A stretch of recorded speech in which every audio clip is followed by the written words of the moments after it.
All right, good afternoon, everyone.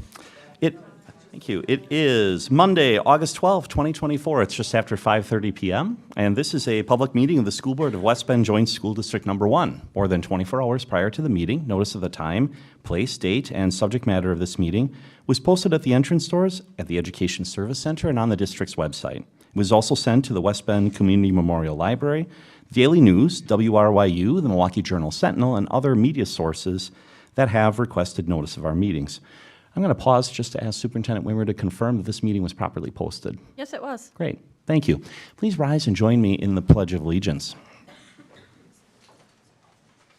I pledge allegiance to the flag of the United States of America and to the republic for which it stands, one nation, under God, indivisible, with liberty and justice for all.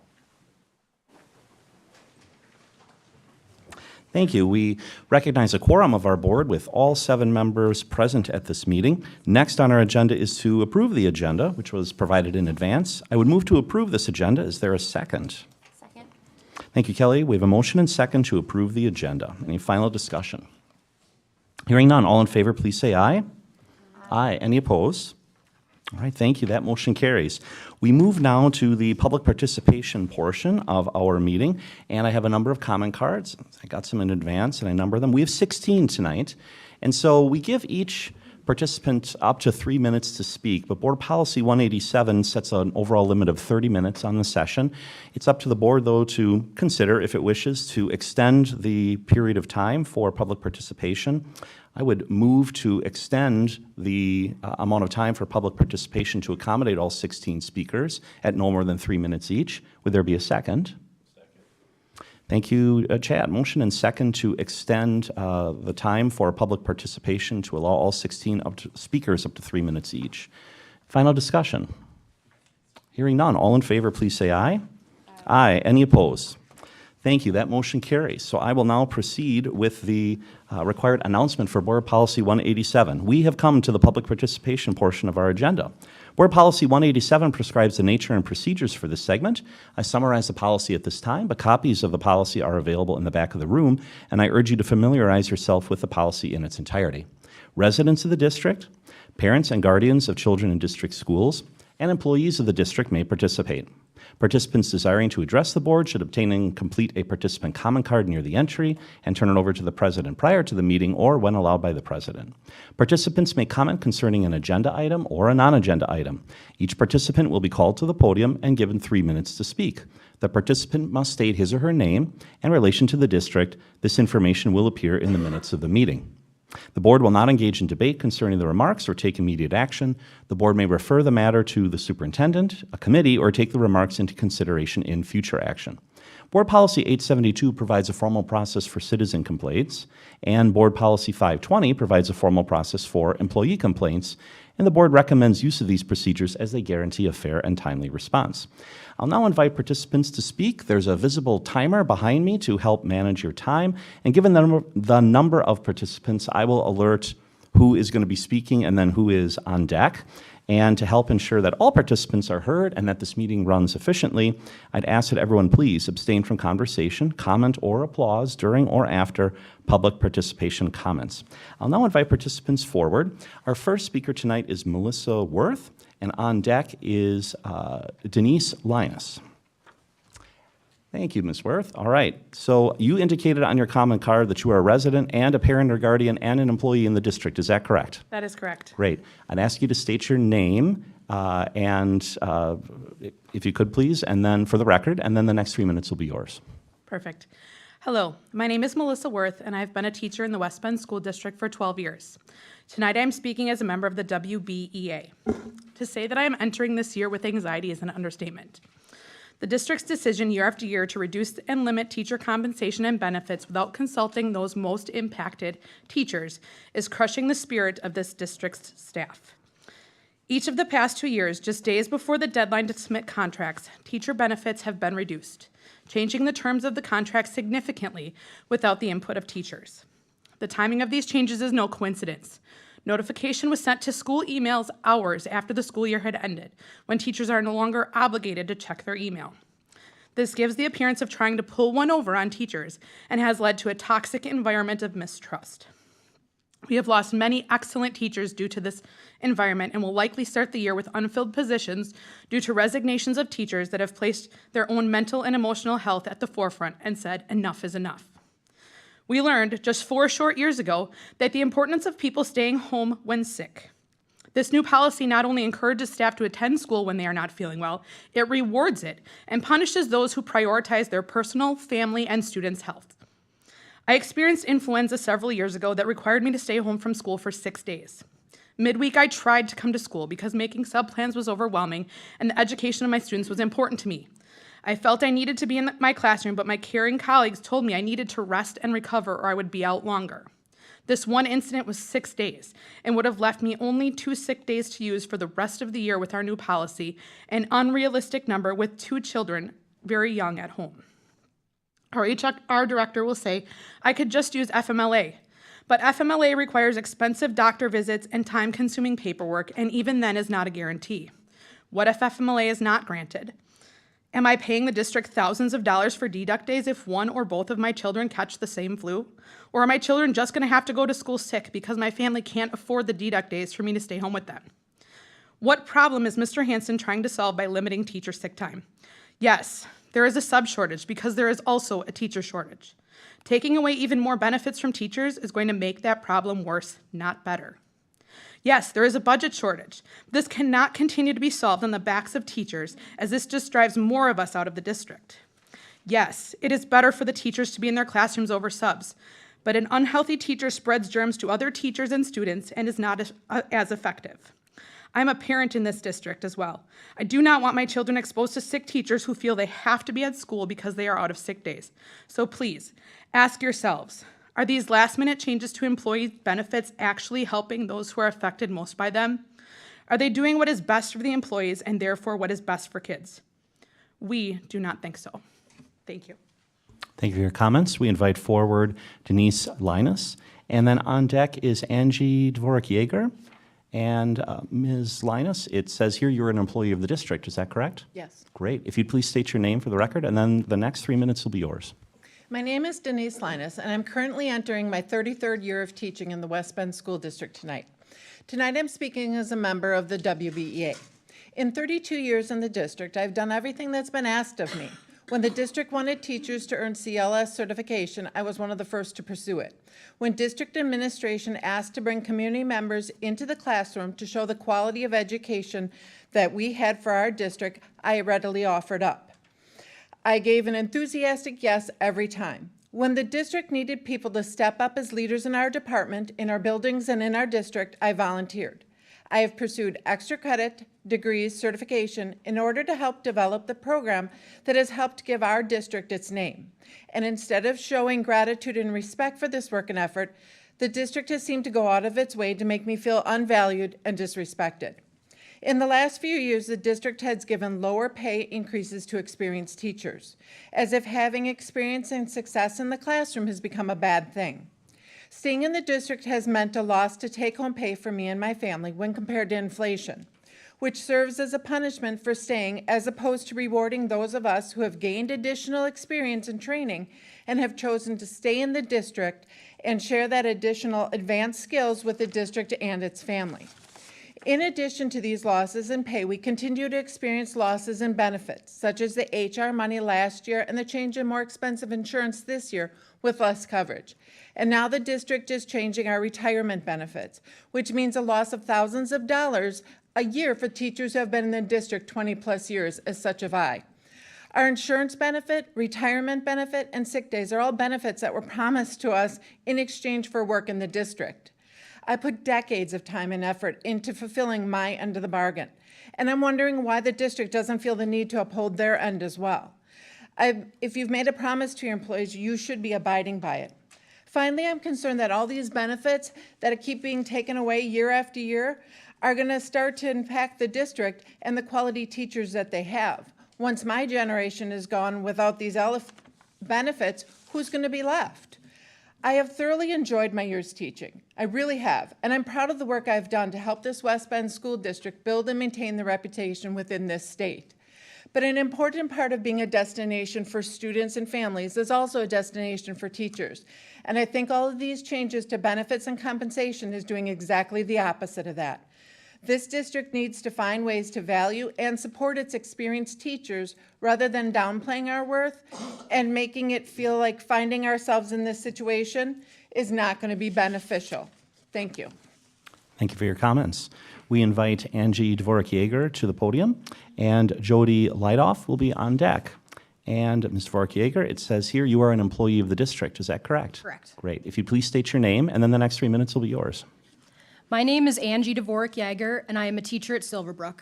Tonight, I am speaking as a member of the WBEA. I'm a West Bend graduate, and although I taught in another district for 10 years after graduation, I took the first chance I could get to come back to teach in this district, and I even earned additional licensure in order to be able to do so. I'm proud of my roots in this district and happy to have returned here.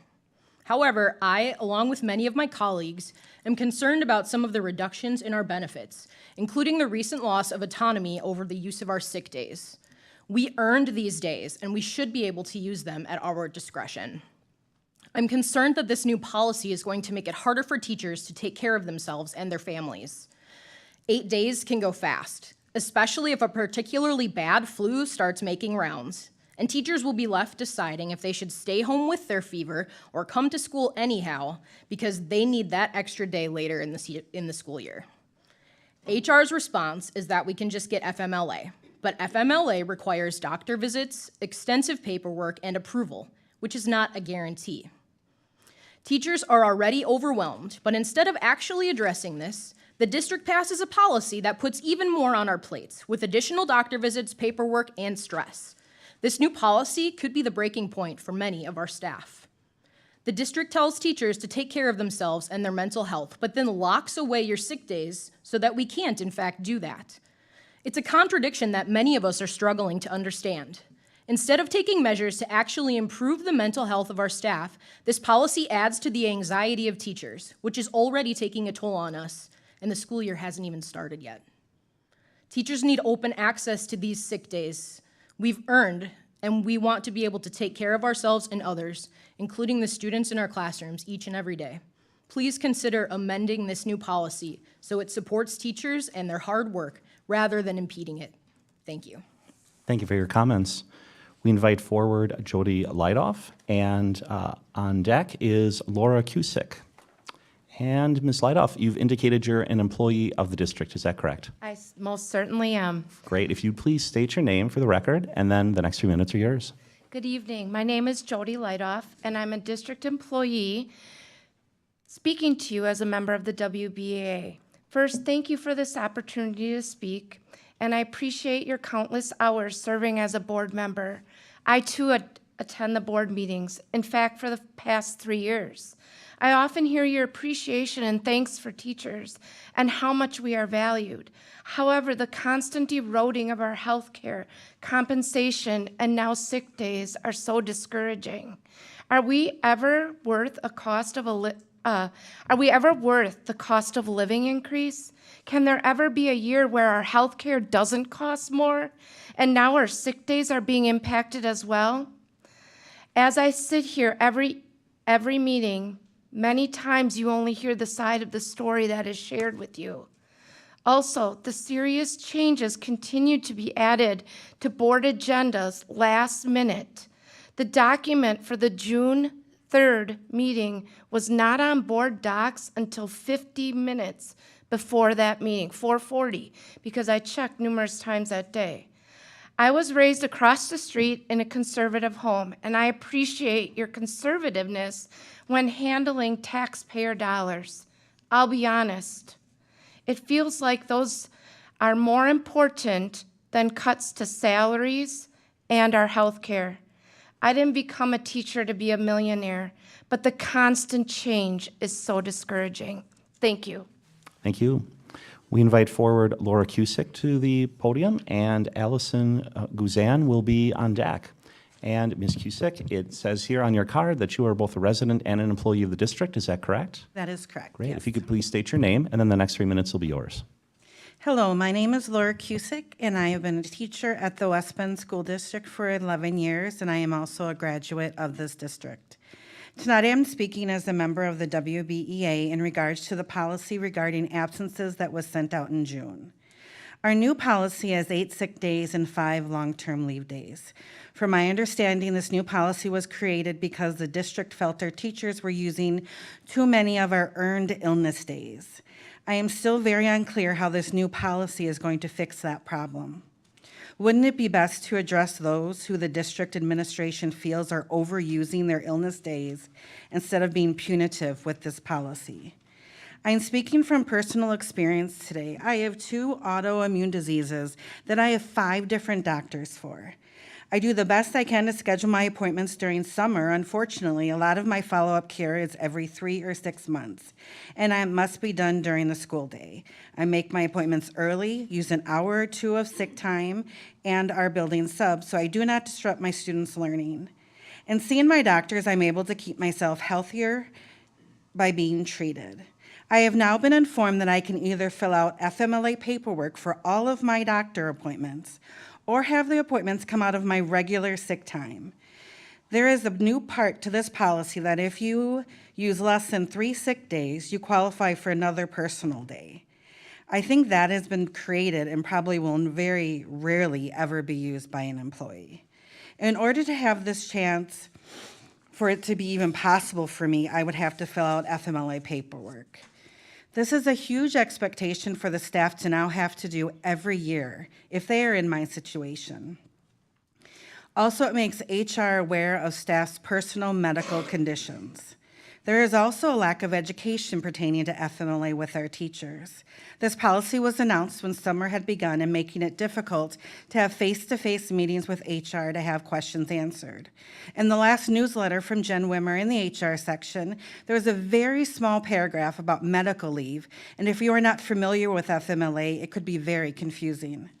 I feel this policy was created to limit teachers and not support them. There is a lack of education surrounding this policy. There's a lot of misunderstanding about what and how to use FMLA, as it was originally intended to be used as federal law. I feel it is up to the district to educate staff as a whole, since they have created this new policy for us to use. Thank you for your time. Thank you for your comments. We invite Alison Guzan to the podium, and on deck is Michelle Mans. And Ms. Guzan, it indicates on your comment card that you're a resident and an employee of the district. Is that correct? Yes. If you could state your name, and then the next 3 minutes will be yours. Hello, my name is Alison Guzan, and I am a kindergarten teacher at Fair Park. I am speaking tonight as a member of the WBEA Executive Board. As an elementary teacher in the district, I am deeply concerned about the recent decision by the HR department to lock away our sick days and the impact this will have on my mental health and overall well-being, as well as on the well-being of my colleagues. The decision to reduce our sick days from 13 to 8 is more than just a numerical change. It's a direct threat to our ability to maintain both our physical and mental health. Sick days are crucial for maintaining our health without the added stress of financial loss or professional guilt. With fewer days available, I find myself overwhelmed, torn between prioritizing my health or pushing through work despite not being well. As a parent, this situation is even more complicated. My young child is starting school for the first time this year, and as many of you know, young children get sick when they first enter the school environment. I need to be there for my child when that happens. However, the reduction in sick days, I face a heart-wrenching choice. Do I stay home with my child and care for them, or do I go to work, risking not having enough sick days for future emergencies? The stress of this decision is overwhelming. It's not just about being sick, it's about the constant anxiety of not having enough sick days to cover my health needs or those of my family. This stress is compounded by the fact that for the second year in a row, the district has made significant changes in our compensation packages just days before our contracts are due. Last year, it was our insurance benefits. This year, it's our sick days. These last-minute changes erode trust and create an environment where teachers feel undervalued, unsupported. It's increasingly difficult to focus on our primary mission, educating our students, when we are constantly worried about our ability to take care of ourselves and our families. Why are you making it so hard to take care of ourselves? This mental strain is not something we should have to bear, and it certainly doesn't contribute to a healthy, productive workforce. As teachers, we are deeply committed to our students in the community, working tirelessly to educate and inspire the next generation. We need the district to show the same commitment to us by providing benefits that support our well-being and does not force us into impossible decisions and choices. The current approach is unsustainable. It undermines our ability to care for our health and families, leading to increased anxiety, burnout, and the loss of qualified teachers. Just as we dedicate ourselves to our students, we deserve a compensation package that reflects our commitment and ensures we are all well supported in our essential role. Our well-being directly affects the quality of education we provide, and we need to take care of those that take care of our students and contribute to the community's success. Thank you. Thank you for your comments. We invite Michelle Mans to the podium, and Jenny Orth will be on deck. And Ms. Mans, it indicates here that you are an employee of the district. Is that correct? That's correct. Great. If you could state your name for the record, and then the next 3 minutes are yours. Good evening. My name is Michelle Mans, and I will begin my 14th year of teaching kindergarten for the West Bend School District very soon. I am speaking today as a member of the West Bend Education Association. I am deeply concerned about the significant decrease in the teacher benefits over the past few years. I have not chosen to speak at board meetings, even though I've had concerns. You can tell I'm very nervous. This isn't something I enjoy doing. And I've had two reasons. I teach elementary school. We typically follow the rules. We just do what we're told. And second, my husband works in the private sector and has said we have all had to make changes in our work compensation. However, the major change to our sick day benefits made at the end of the school year was the straw that broke the camel's back. In all of my years, I have never been chronically ill and have in fact enjoyed looking at my accumulated hours grow. Now these hours have been banked for long-term use only, a change that was made after I had already signed and turned in my contract, a change that violates my trust and professionalism. When I look at the others here tonight, I see a majority of elementary level educators. As a board, you need to see this as a red flag that there is a problem. Elementary teachers typically don't like to make waves. We do as we're told, we go back to our buildings, we deal with it, and we continue to smile. We aren't smiling anymore because our limit has been reached, and in fact, it has been surpassed. It is time to fix the damage already done. Thank you. Thank you for your comments. We invite forward Jenny Orth, and on deck is Mark Drake. And Ms. Orth, it indicates here on your card that you're a resident, a parent or guardian, and an employee of the district. Is that correct? All three, trifecta. Excellent. If you could state your name for the record, and then the next 3 minutes are yours. Perfect. My name is Jenny Orth, and I've just started my 30th year in the West Bend School District. And tonight I am speaking as a member of the WBEA. A great deal has changed over the course of the past 3 decades involving post-retirement benefits, and tonight I will illustrate the severe loss teachers have taken in their benefits and make some suggestions for change. So back in 2012, if you retired from the district, you retained the insurance coverage at that time until you were eligible for Medicare. In 2013, the district decided to remove that benefit from the teacher's contract. After 19 years of service, my benefits were being drastically reduced. In its place, HR created a new and less beneficial plan. When presented to staff, we were informed that in lieu of the insurance, money would be placed in a 403B for us. And if we met all of the district's requirements at the time of retirement, we could use that money to offset the extreme cost of health insurance when we retired. Now, while that plan offered much less, this was a huge reason that many staff even remained in the district. When the staff was polled, 86% of the respondents indicated that they would be less likely to stay employed in the district if that benefit were removed.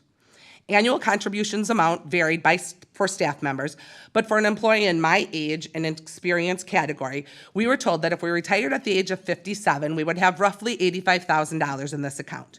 And if we waited to retire until 62, it would be roughly $100,000.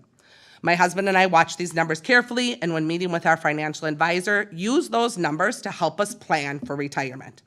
Fast forward to 2024. My husband and I are eligible for retirement within the next 5 to 7 years. We're feeling financially secure. We've been preparing for this since 1996 when we opened our first personal 403B. We've watched our investment numbers carefully, specifically over the last 5 years, as we got closer and closer to retirement. Now, 28 years after, you are saying that those benefits are going to be eliminated, and in its place, something with as much as $750 a year annually being contributed. When I look at my sheets, my OPEB account report that comes every year, I'm currently getting about $5,000 a year contributed to that account. You're decreasing that then and taking it down to $750. So I have $57,000 in my account right now. If it continues at the rate it's going, I would have $88,000 in my account at retirement, or $106 if I waited till 62. But if we go with the $750 annually that's being presented by HR, that's reducing my post-retirement benefits up to $28,000 if I retire at 57 and $46,000 if I wait to retire until 62. So my request of you is multifaceted. Please seriously look at the drastic and dramatic monetary difference between what was being contributed before and what is being suggested now. Secondly, as you develop a new and structured program. Sorry. All right. Thank you for your comments. We invite Mark Drake to the podium, and on deck is Danny Schumacher. And Mr. Drake, it says here you're an employee of the district. Is that correct? That's correct. Great. If you could state your name for the record, and then the next 3 minutes will be yours. My name is Mark Drake, and I've been an employee for the district for 20 years. This is the date that I set for my officer meetings for my 3 co-curriculars. So that's why I'm here in West Bend today, because I just met with them. Last week, I paid a $60 copay for my annual eye exam. In my busy life, summer meetings with students and paying for high copays are not impossible, but it's hard. Turns out kids get sick. Daycares frown on sending toddlers with pink eye, and many have rules about waiting days until they are fever-free before they can return. In my family dynamic, I will likely be the parent who will need to stay home when my kids get sick. Turns out those same germs make their way up to the school where I work, getting teachers sick. As I've been pretty responsible saving my sick days for years so that I can use them now when my young children will inevitably get sick, to hear the district take them away from my easy-to-use bank and place them into a more bureaucratized FMLA long-term bank punishes my vigilance. This is the opposite of limited government. Taking care of my sick family, or God forbid myself, won't be impossible, but it will be hard. While I celebrate some of my colleagues who had their co-curricular pay increased, one of my co-curriculars decreased drastically to an hourly system. This is now the second time that one of our social studies co-curriculars has had its pay substantially decrease with little reason. I was reminded of this summer when I received an email from a parent concerning their child's participation in our GIAC program. Years ago, I went through the steps of getting our district certified in the state of Wisconsin's Global Education Achievement Certificate Program, a specialized recognition for students interested in foreign language and the humanities. I got our district DPI accreditation, created a co-curricular group, secured an advisor's contract, and held regular meetings, only to be told later by an administrator that there needed to be a full accounting of my time invested in the group and our accomplishments. I was later informed that an unnamed administrator or supervisor would approve my next advisor pay, but at half of the previously approved contract. This district hasn't had a GIAC advisor since, a message that I relayed to that parent. Co-curriculars do so much for the kids, but please remember that the work that they do makes this district look good. When it's harder for us to function, it's harder for us to showcase all the positives that our students do to the rest of the bigger community. With my loss of advisor pay again for a group that took second in state, by the way, for a competition that we had, and a group that also has zero budget, our contribution and our help for any future requests that we have to help the larger school community won't be impossible, but it will be hard. In short, the June changes to our co-curricular pay and sick leave increase our work and our stress. Please reconsider how these drastic changes that you have made will affect us now and will also affect our staff, our students, and our community in this next year. Thank you.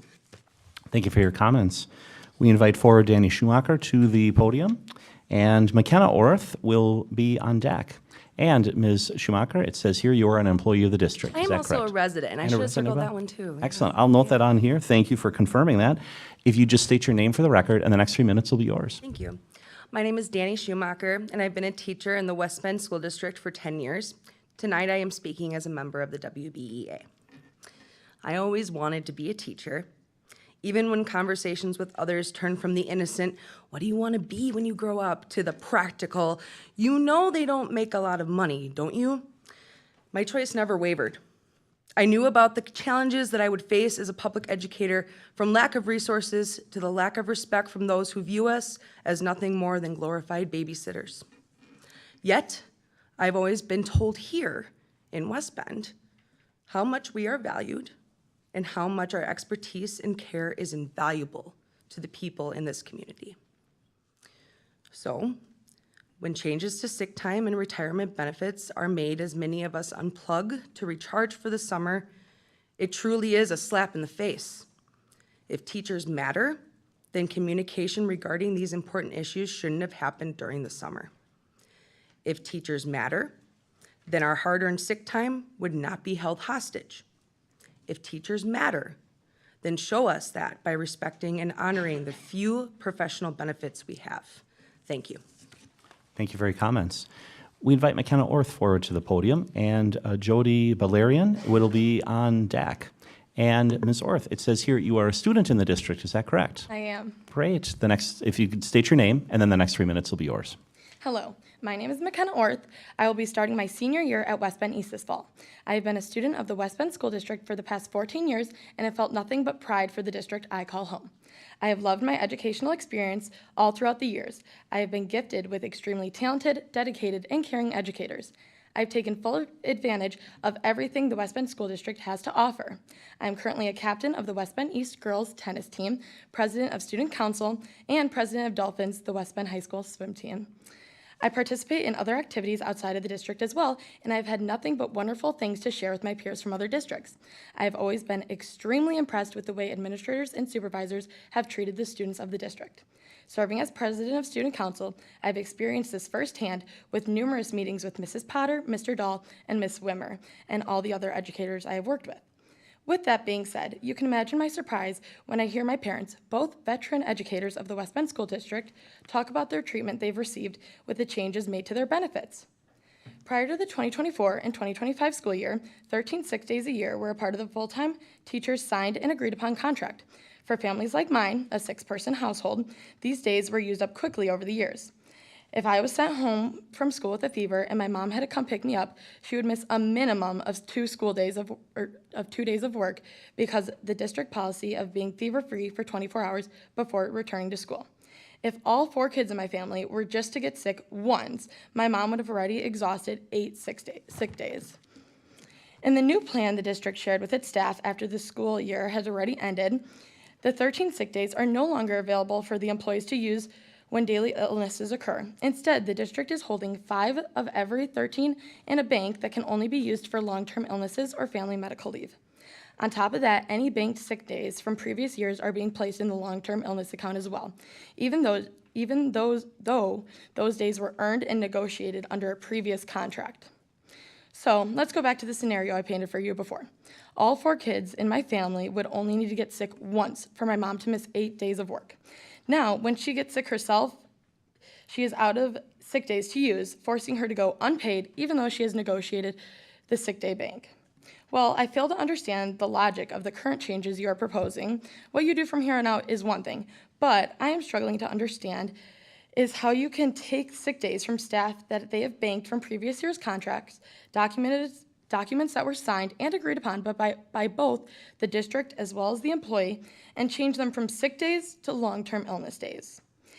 And even more so, what I fail to understand is how a district can employ staff members who have fostered such amazing relationships with me and so many other students can lead such a contrasting manner. I'm grateful for the respect I have earned from my supervisors over the past 14 years. As supervisors yourself, I ask you to give the same respect to your employees. Thank you for your time. Thank you for your time. We ask Jodie Valerian to join us at the podium, and Sharon Richel will be on deck.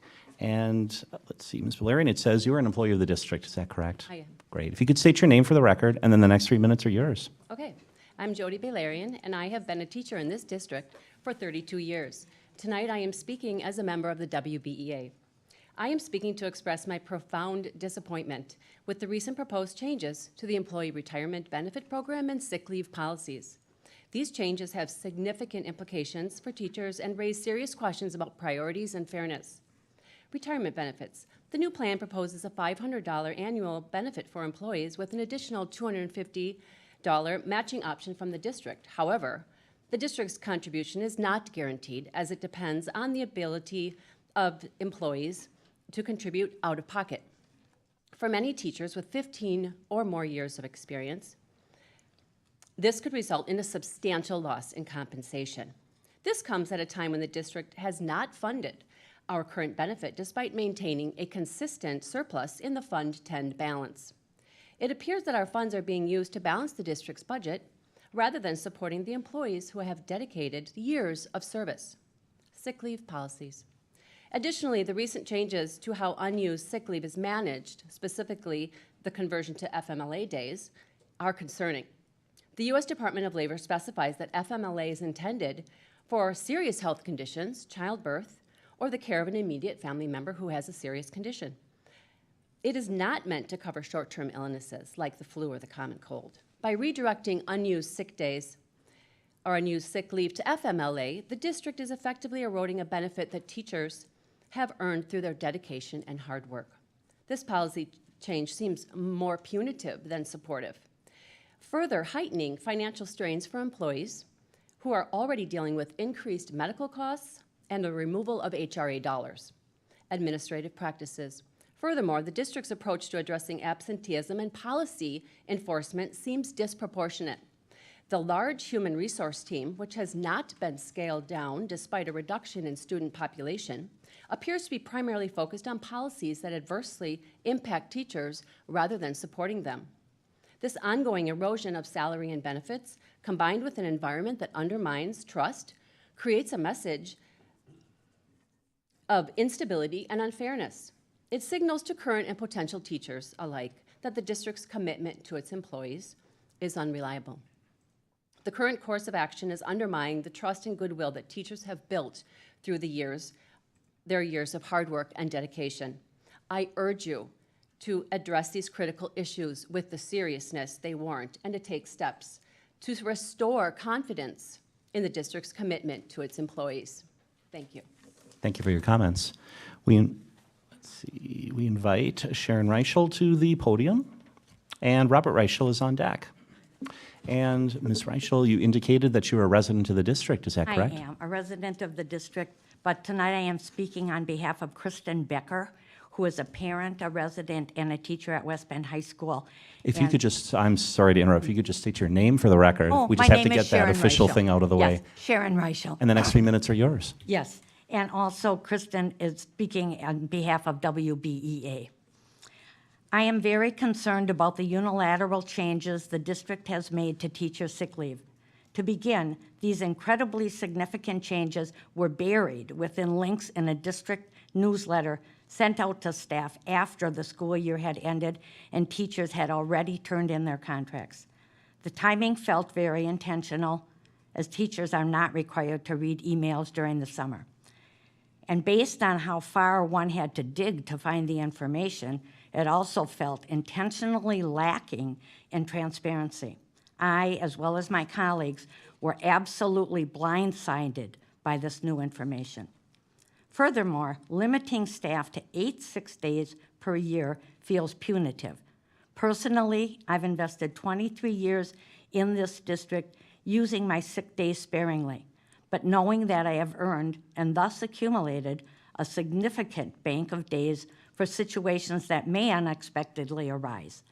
It was my safety net, and in one swoop, that net was yanked out from underneath me and my colleagues. Our sick days we've accrued are now being held hostage, creating a situation where a teacher has to pay thousands of dollars to stay home when sick or when a family member is sick, even though they actually have enough sick days earned to cover their illnesses. Understandably, the district wants teachers in their classrooms, but the vast majority of teachers do not want to be absent, given the workload that comes along with planning for a substitute, or the likelihood that substitutes won't even be available. If certain staff abuse these benefits, then the administration should deal directly with those individuals instead of punishing all the teachers. Finally, HR has led us to believe that FMLA will cover many of the upcoming absences. So we shouldn't worry about the new changes, but this feels misleading at best. FMLA is intended to cover serious illnesses, not cold sinus infections and stomach flu. So your teachers may be left having to decide whether to forfeit hundreds of dollars for a sick day for themselves or their children, or ultimately go to work while ill, potentially exposing their students and coworkers to illness. So please understand how disheartening it is to lose yet again as a teacher in this district, and that this decision will likely lead teachers to seek better working conditions elsewhere. Thank you. Thank you for your comments. We invite Robert Richel forward to the podium, and Mr. Jason Penman then will be on deck.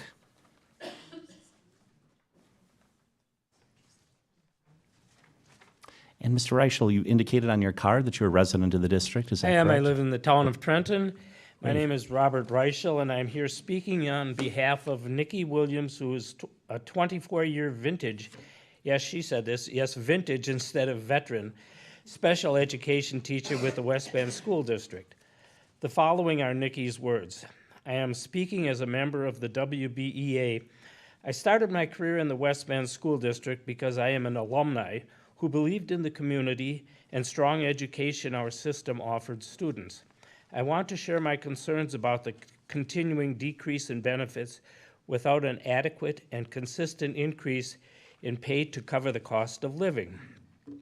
As certified staff, we are required to at least a bachelor's degree with continuing education to refine our skills in order to best educate our students, collaborate with colleagues, and benefit our community.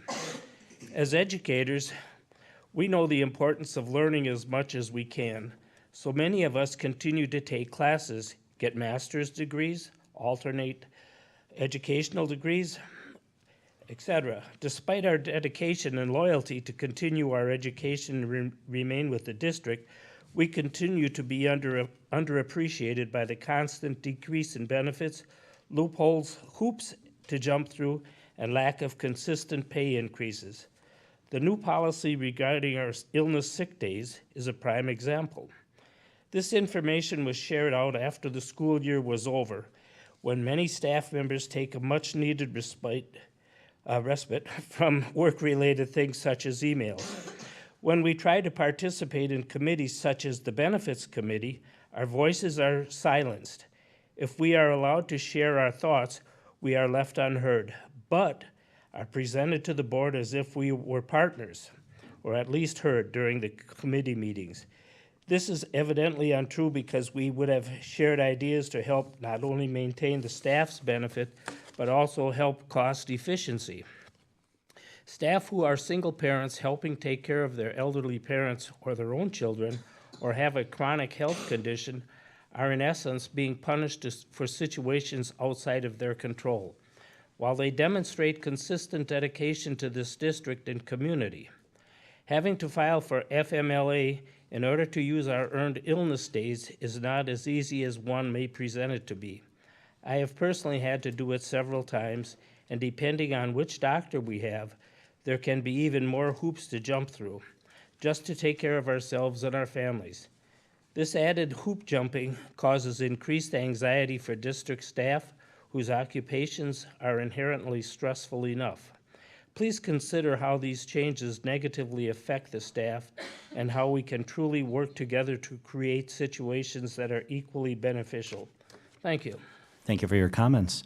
We invite Mr. Jason Penman to the podium, and Ms. Tanya Lore will be on deck, and Ms. Lore is our last scheduled speaker tonight. Mr. Penman, it says here that you are a resident of the district, a parent, guardian, and an employee. Is that correct? Yes, yes, yes. Very good. Thank you. We, if you could state your name then for the record. We'll begin. Jason Penman. I'm a resident and teacher here. Okay. Excellent. Great. All right. The next few minutes are yours. Hello, West Bend School Board. Thank you for the opportunity to speak. My name is Mr. Penman, and I'm speaking tonight as a member of the West Bend Education Association Executive Board. First, community members, students start soon. Please consider donating the following items to schools: socks, underwear, socks, tampons, and pads. We need them. Second, teacher concerns and solutions. Issue, new curriculum is expensive. Solution, whenever possible, pay teachers for curriculum building. Invest the money here. Take advantage of teacher curriculum building skills. Staff concerns, significant changes to staff handbooks are occurring after contracts are due. Solution, inform employees of annual changes to staff handbooks 1 month before contracts are due, please.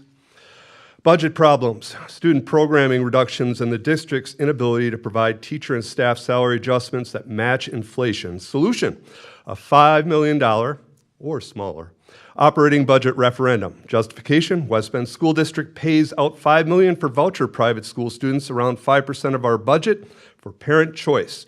And these voucher costs have been growing about 40% a year in this district. It's time to be transparent. Funding school voucher choice is damaging public education programming and performance. Sick days. The process of taking sick days now requires time-consuming paperwork and costly doctor visits. Solution. Offer annual or career cash payouts for unused sick days to incentivize not taking sick days while keeping access to these days open for employees who need them. Cuts to subpay. The reduction in subpay will actually deter volunteerism. Solution, pay teachers who sub the average pay for all teachers. It's simple because it keeps up with inflation. Money can be found to make this happen, and it's a fair market rate. Issue, the West Bend School District's proposal to freeze payouts to the defined contribution benefit plan designed in 2015 and replace it with something smaller and portable. The defined contribution benefit plan is a powerful teacher retention tool. According to a WBEA survey, 69% of members said yes, they have considered leaving the district, but they stayed because they did not want to lose money in that retirement benefit. Over 86% of members said yes, they would be less likely to stay if the district took away this benefit. For reference, 86% of this district's teaching staff would be approximately 360 teachers. Solution, keep the idea of the defined contribution benefit plan. This chain and steel anchor symbolizes the defined contribution plan. This rope and foil anchor symbolizes the proposed new retirement plan. Only one plan will retain teachers here. Thank you. Thank you for your comments. We invite our final speaker tonight, and that's Ms. Tanya Lore. Why do I always have to go after Jason? I have nothing. It's just me. No props. Sorry. Ms. Lore, you've indicated you're an employee of the district, correct? I am. Great. If you'd state your name for the record, the next few minutes will be yours. Thank you. My name is Tanya Lore.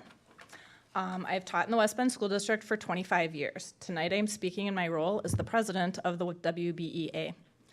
Unfortunately, the West Bend School District has decided to continue its practice of taking away benefits teachers have already earned with its recent decision to significantly decrease the retirement benefits of experienced teachers and to lock away the sick days staff have already accumulated. These decisions, paired with others made in the last 12 months, have resulted not only in an accelerated erosion of teacher compensation, but also a further erosion in the trust teachers have in the district itself. Teachers are given sick days each year as part of their compensation package. We signed our contracts with the understanding that these were our sick days to be used as needed. Each year, we completed our end of the contract and earned the compensation promised in return. Some of us had to use our sick days right away, and others of us banked them with the understanding that they were ours to use when needed. Now the district has decided to lock away those earned sick days and make them only accessible under certain conditions that were never part of the original deal. And while this theft may only be questionable legally, it is certainly morally reprehensible. When questioned as to what problem this new policy is solving, one teacher was given the answer that there were teachers who were taking too many sick days. But there's no such thing as too many sick days for teachers. Teachers are only given a set number of sick days. If a teacher takes more sick days than they have earned, they get deduct days or a deduction in pay. And even deduct days have to be approved ahead of time. So it's not possible for teachers to take too many sick days. It's a false narrative created by the HR department to convince the board it's okay to lock away teacher sick days and give HR the key. Please look beyond the false narrative and see what each and every teacher already sees. HR is trying to save money on subs by creating a barrier between teachers and their sick days, once again aiming to balance the budget on the broken backs of teachers. The last 12 months has been riddled with loss for our district's teachers. Loss of the HRA money we had already earned. loss of decent insurance coverage, loss of the retirement benefit originally promised to us, loss of our use of sick days, loss of subpay, and a continuing loss to the cost of living. How can the district expect to retain teachers when each of our benefits has been either reduced or eliminated? Thank you. Thank you. And Ms. Lore was our final participant tonight. First of all, I want to thank all the speakers for effectively and efficiently moving through the process. Board Policy 187 prevents us from debating or taking these remarks into official action, but the board has heard your comments, and thank you for participating. At this time, we are going to continue on with our meeting. We understand some of you may have come primarily for the public participation segment, and so we don't take offense if you leave, but we certainly welcome to have you continue to participate in our meeting.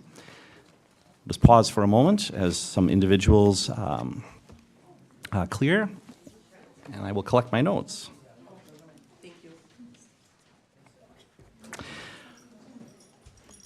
All right, why don't we proceed then with our next agenda item, which is our consent agenda. On our consent agenda, we have minutes of the July 8th, 2024 regular board meeting and executive session. We have minutes of the July 22, 2024 special board meeting, 3 contracts to approve, 1 resignation, and no retirements, as well as disbursements posted through August 9th, 2024. I'd move to approve this consent agenda. Is there a second? Thank you, Melanie. We have a motion and second to approve the consent agenda. Any final discussion? Hearing none, all in favor, please say aye. Aye. Any opposed?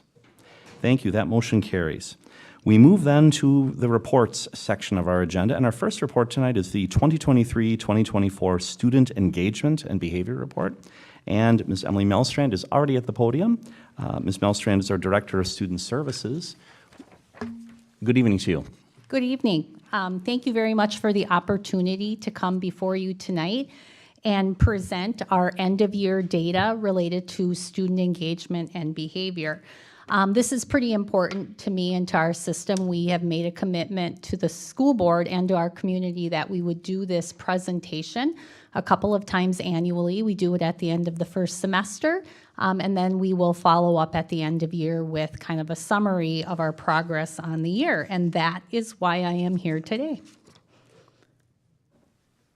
Okay, so as a system, we put forth goals related to student engagement, specifically in relationship to student behavior. And I have it visually displayed here for you. You can see that we have a district priority, and this is kind of an annual expectation. We are always having the expectation that 85% of our students will fall within the 0 to 1 major disciplinary referral category. And that means that the majority of the time they are meeting the school-wide behavioral expectations. And then if you recall, last year we spent some time thinking about a short-term goal with a more targeted approach. And when we unpacked our data, we acknowledged the fact that our students who were in 7th and 8th and 9th grade were struggling to meet those behavioral expectations more frequently than other students across the system. And we can acknowledge that developmentally, students at that age will struggle a bit more to meet the school-wide expectations. But as a system, we recognize that we had students with repeat behaviors that we had some concern about, and we designated a goal and then aligned resources with the idea that we were really going to target those grade levels. So these are the 2 goals that I'm going to talk about tonight.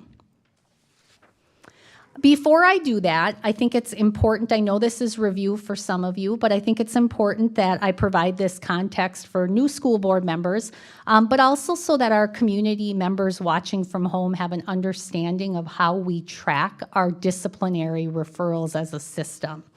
So when students do not meet a school-wide expectation, the incident is documented in our Skyward database. And there's 2 different types of disciplinary referrals that students can receive based upon the type of behavior that they demonstrated. There's a minor discipline referral and a major discipline referral. And the minor discipline referral is really intended to capture those more developmental errors that students exhibit as they are learning and growing. Those are the errors or mistakes or situations that don't align with school expectations, but they're really correctable at the teacher level. So that's I made a mistake, my teacher intervened, they reminded me of the expectation, they might have retaught some skills so that I do better the next time, and then they would be responsible, if necessary, to follow up with the student's guardian. Those are behaviors that have lower intent, impact, and or disruption. And you might recall at semester when I came before you and spoke on this topic that I had showed you visually our disciplinary rubric. And it's a standard rubric that we use. There's multiple rubrics that align with each of the different behavioral codes. And when we are assigning a disciplinary response, we are considering the intent, the impact, the level of disruption, and the history of behavior when we assign a disciplinary response. Minor behaviors are the ones that have the low intent, low impact, and or low disruption. Major disciplinary referrals are the behavioral incidents that rise to a higher level on that rubric. They are more substantial in their intent, their impact, or their disruption in the school community. These are the types of behaviors that are no longer just managed by the teacher in the classroom. They are managed by an administrator or a dean of students, and it becomes the administrator or dean's responsibility to assign discipline based upon those rubrics, and then follow up with the guardian.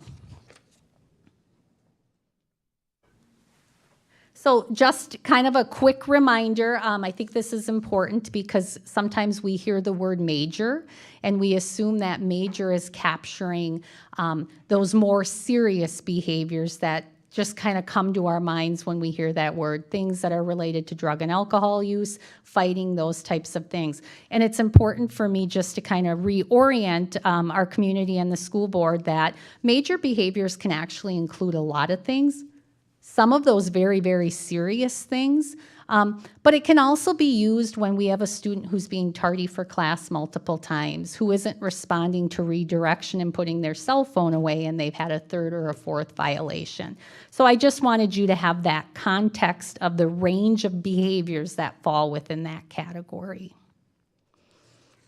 Okay, so I'm going to start by talking about our district priority goal. And our district priority goal is the idea that 85% of all of our students will have 0 to 1 major disciplinary referral. And you can see as a system and then by level, we met that goal. You can also see that we segregate that 7th, 8th, and 9th grade. And when you visually look, we want the blue bar to be big. So we're really looking for more kids to fall within that blue bar, which represents 0 to 1 referrals. And you can see the pattern across the age ranges with kind of a developmental peak in that 7th, 8th, and 9th grade. And actually, it's kind of interesting because when you break down high school, and I did this, but I'm not going to show you this tonight, visually, when you break down high school by grade level, you will see 9th and 10th grade, we're at about 83%. And when you get into 11th and 12th grade, we jump to 91 and 97%, which you would expect to some degree developmentally, that our seniors are much more in control of their ability to make decisions on a daily basis aligned with our expectations. So we're gonna do a little bit of a closer look at those major behavioral referrals just to give you some context of what that looks like when we dig deeper into that data. So first of all, I wanted to highlight a couple of celebrations and then a couple of things that really made us think more comprehensively about our data and kind of our next steps in terms of what we need to do to support student behavior. First of all, I want to celebrate the fact that 85% of the students who come into every one of our buildings last year did not have a single major referral. So 85% of our kids came to school and did what they needed to do in terms of meeting expectations 100% of the time. That doesn't mean there wasn't a minor behavior. Kids require correction for learning, but we're talking about those bigger, larger errors or the repeated errors.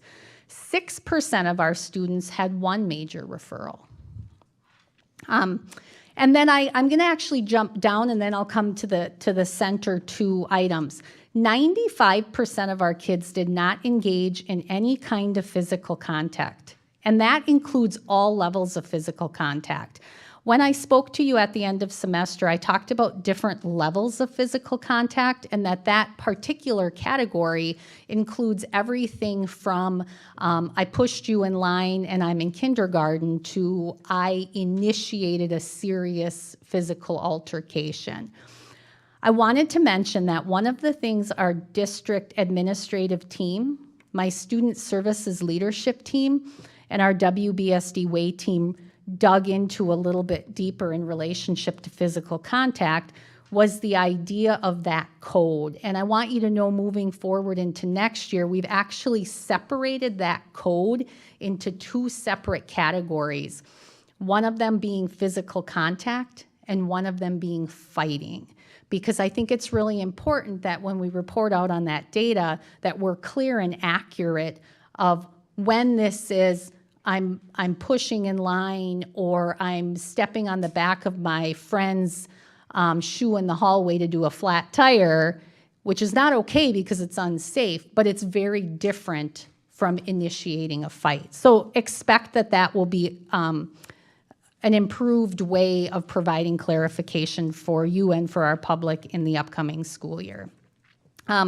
Less than 1% of our kids had any kind of referral related to drug, alcohol, or tobacco use, possession, or distribution. I want to just kind of bring your focus to the center two blue items. And I'm going to talk more about this in a few slides, but I think it's important that I acknowledge for you that when we looked at those major behaviors district-wide, 25%, which was the majority, that was the largest category or the most frequently used category, were coded as insubordination. And I will come back to that at the end because that really becomes a focus of our forward work. And then 19% throughout the district were related to technology use, personal technology use in alignment with our district expectations. And I know that I have talked about this in the past, but in addition to having students receive a referral for not following the rules related to personal technology use in the system, we're also seeing a very direct pattern between some of our most serious behaviors and the underlying thread of social media use. And I know I talked about this earlier in the year, but when we really unpacked our physical contact data and some of our data related to student threats, very often there's a relationship to personal technology use, social media that is not as responsible as we would like it to be. Oops, I cannot get my little thing to, there we go. Okay, so going just a little bit deeper in terms of looking at our data over time. I've looked at this by level just to give you a picture of how are we trending over time. And when you look at the high school majors over time, you're gonna see that there's a small decrease in the number of students with 0 to 1 behavioral incidents in the current year. And of course, that's not what I wanna see. I wanna see it go in the other direction. So I unpacked this a little bit more to kind of examine, well, why did that happen this year? What resulted in that small margin of change in the direction that I didn't want it to go? There were a couple of things that jumped out. The biggest one being we had an increase in referrals in the area of personal technology. And I just mentioned that to be one of the most one of the most frequently occurring referral categories used. But the reason that I put that there is one of the things that our high school administrative team has been very thoughtful about in the past 2 years is working to calibrate expectations. We have a rule in our district, and it has been the same rule in relationship to personal technology for the past several years. our enforcement of it has not always been consistent. And we have an administrative team in place who's working really hard to say, this is the expectation, and when you don't meet it, I'm going to provide you correction related to that. So we definitely had a little bit of an uptick in our personal technology use, but I think that that is a reflection of being more consistent in responding to that. You'll recall last year, we had the same kind of pattern related to dress code, because we made a very conscious, a very direct decision to enforce that rule. And we will continue that for personal technology in the upcoming year. 30% of all those majors at the high school are in subordination, and I will unpack that further in a minute. And 80% of all of the major referrals continue to lie in those first two grade levels, 9th and 10th grade. So some really good news. Big celebrations at Badger. The Badger team has been working really hard to calibrate expectations for students and staff. They've been spending time with their teachers around documentation, clarity of coding, and response to disciplinary incidents. And you can see that they had almost 4% more of their students within that 0 to 1 category. And they had less students with repeated behaviors. Again, the most frequently observed behavior is insubordination. 7th, 8th, and 9th graders over time, you can see we did have an increase in the number of 7th, 8th, and 9th graders falling into that 0 to 1 category. I will tell you that I'm going to credit that to the increase in the 7th and 8th grade, because our 9th grade continued to exhibit quite a few of the personal technology violations and insubordination. So in this particular slide, that increase is represented primarily because of our 7th and 8th graders. I will say, though, we've got some, and I'll talk about this later, we've got some really positive things happening at the 9th grade in terms of support structures within our counseling and administrative team around students. Silverbrook had a very similar pattern.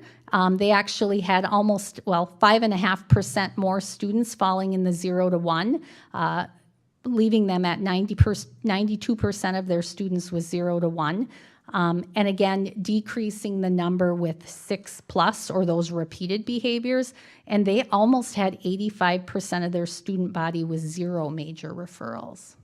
So that was certainly a testament of the hard work of our teachers and our administrative team at Silverbrook. And elementary pretty consistently meets that expectation. They had slightly more kids in the 0 to 1, and they had almost 90% of their student body across the system with 0 major referrals. And we do expect that at that level. Some of that is because that teaching is happening at the teacher level. They're helping kids learn the expectations. And what we expect from a kindergartner or first grader is certainly different than what we expect for a 5th grader in terms of meeting expectations. Okay. So now I'm going to transition to our short-term goal. This was intended to be very targeted with a focus on 3 grade levels. You can see we fell short on meeting this goal, and we spent a lot of time over the course of the last several weeks really digging deeper to understand how do we do this in a more targeted way. One of the things that we recognized is this goal last year was intended to encompass major and minor behaviors. And as we've dug into this deeper, we're leaning more towards a really strategic focus on major behaviors. Kids are always going to have minor behavioral things. That's part of learning. And although we want that number to decrease, we certainly want to address the major behaviors.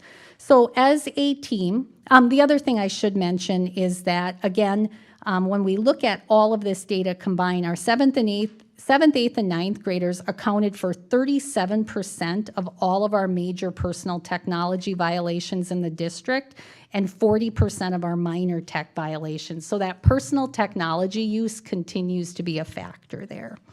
But what I'm going to do is I'm going to dig into this a little bit deeper. The next slide is just going to give you an overview of our district behavior breakdown. What are the most frequently occurring behaviors at 7th, 8th, and 9th grade? And you can see that 5 out of the top 8 are minor behaviors.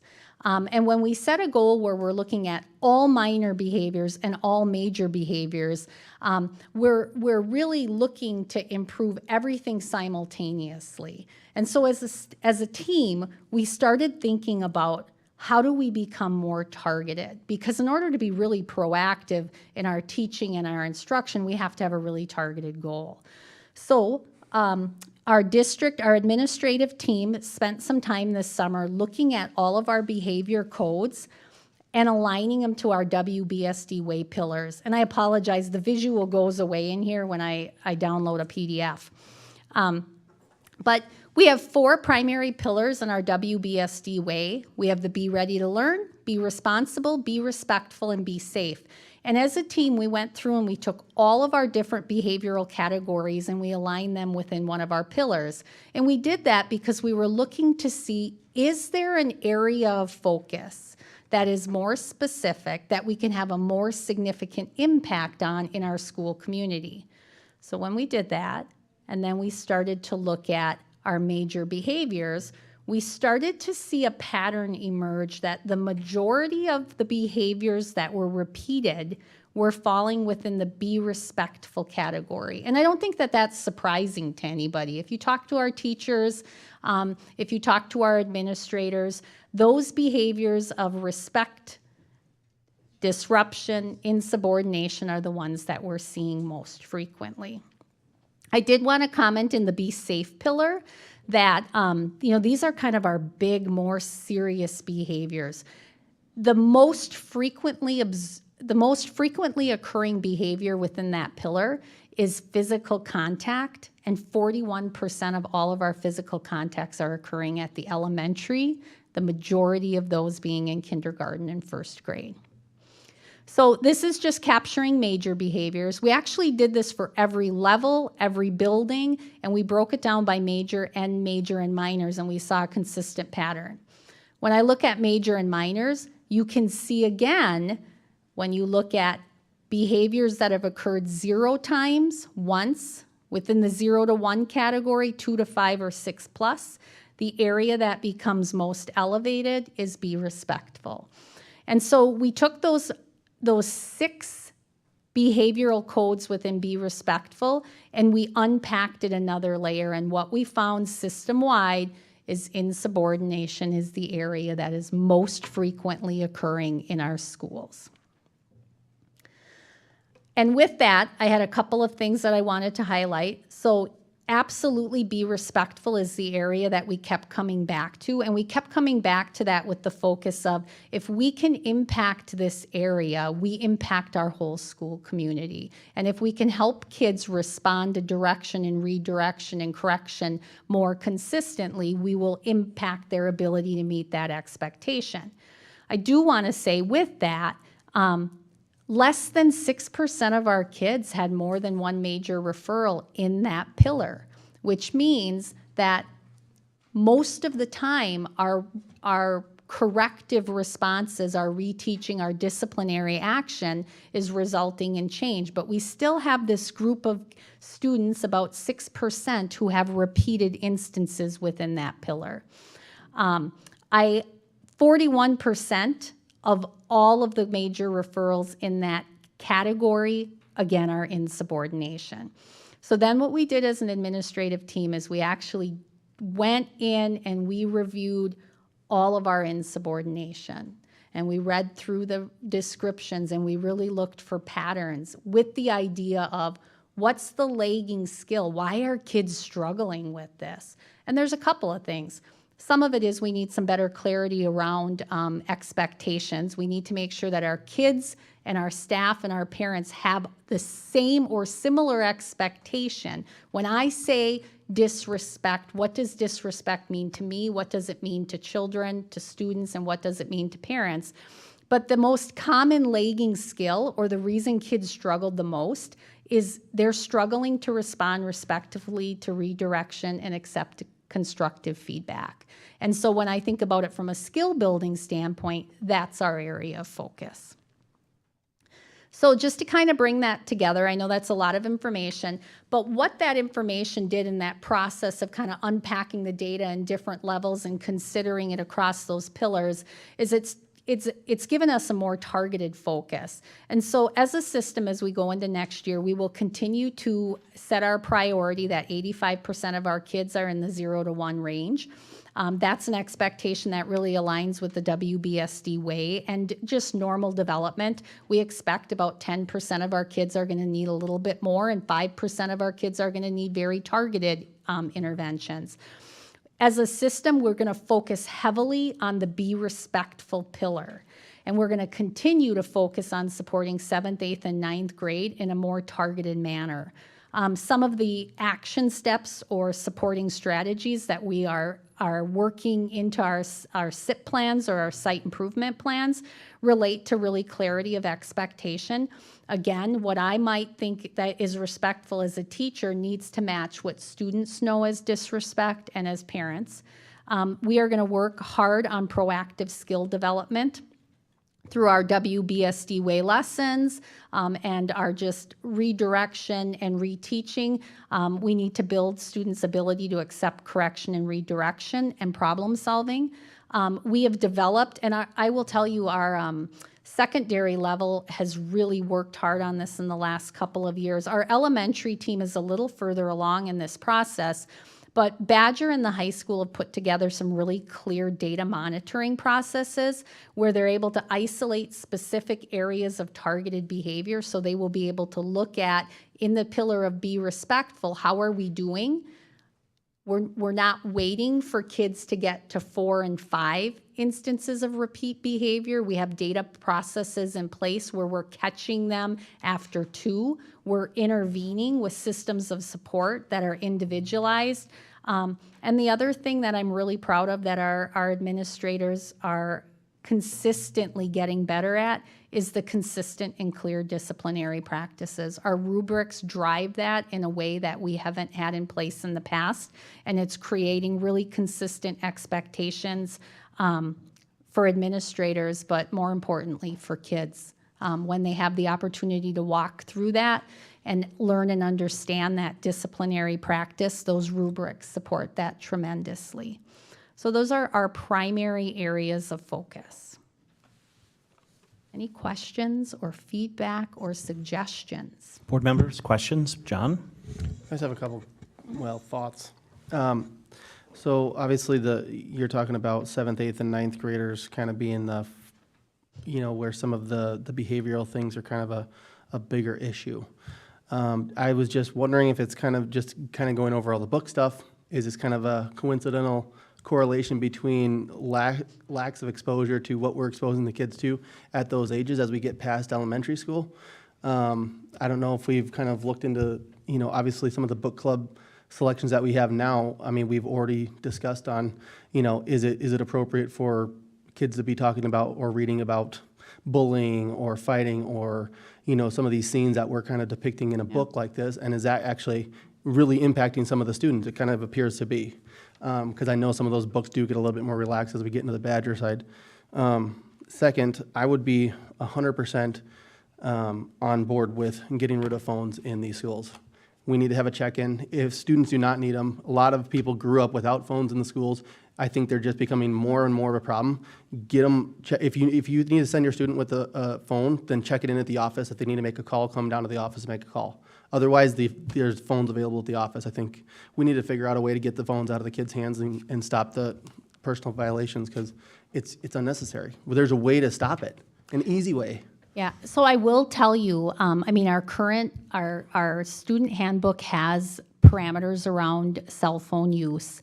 And you will see at the high school, it has not changed, and that doesn't mean that it can't, and that's not something we can dig into as an administrative team and as a school board. But I will tell you that the intention at the high school next year is to be very intentional about that, where cell phones should not be in the learning environment. And at this point in time, cell phones will be allowed in the cafeteria and in the hallway, but they won't be allowed in a learning environment. And I appreciate what you're saying, and I think that that's something we have to continue to explore as a system. But certainly, when you talk about access to content, when you talk about, like when I think about some of our really serious behaviors, there's often a correlation to personal tech, responsible use of personal technology. But students are allowed to have these devices in lunch as a something that they're allowed to do if they're using it correctly. Correct. It's not Currently, a necessity that they don't have to have these. I mean, then do it a 3-strike thing. You get caught once, twice, or whatever. If 3 is really as far as we want to go, then you're not allowed to have a phone at school anymore. And we need to be more direct with. The disrespect comes from an inconsistent discipline action. You can see it at home. I'm guarantee most of us have kids, and if you're inconsistent with the way you're disciplining your kids, they will disrespect you every time to see how far they can push you. Yeah. And that's what we're going to see. I appreciate what you said also about the repeated behavior, and that one of the reasons you see an uptick in our majors at the high school is because of that type of progressive disciplinary response. And I think it was level 4 where then you're no longer you can't have your cell phone at all at school for an extended period of time, and then that would increase. But those are things we're really looking at. And I think a lot of our staff would agree that that disruption in the learning environment impacts the learning environment. So you might see an uptick in personal technology violations, and that is in response to being more consistent about this is our rule, and we're gonna have an expectation around that. Yeah, and from what I understand, the phones are supposed to be in lockers at Badger. Yes, and Badger's data looks very different for personal technology than the high school. But even if a student isn't caught with it in their hand, if a teacher hears it, I think that should be a personal tech violation. Yeah, thank you for that feedback, John. Board members, other thoughts, questions? Mr. Jenkins.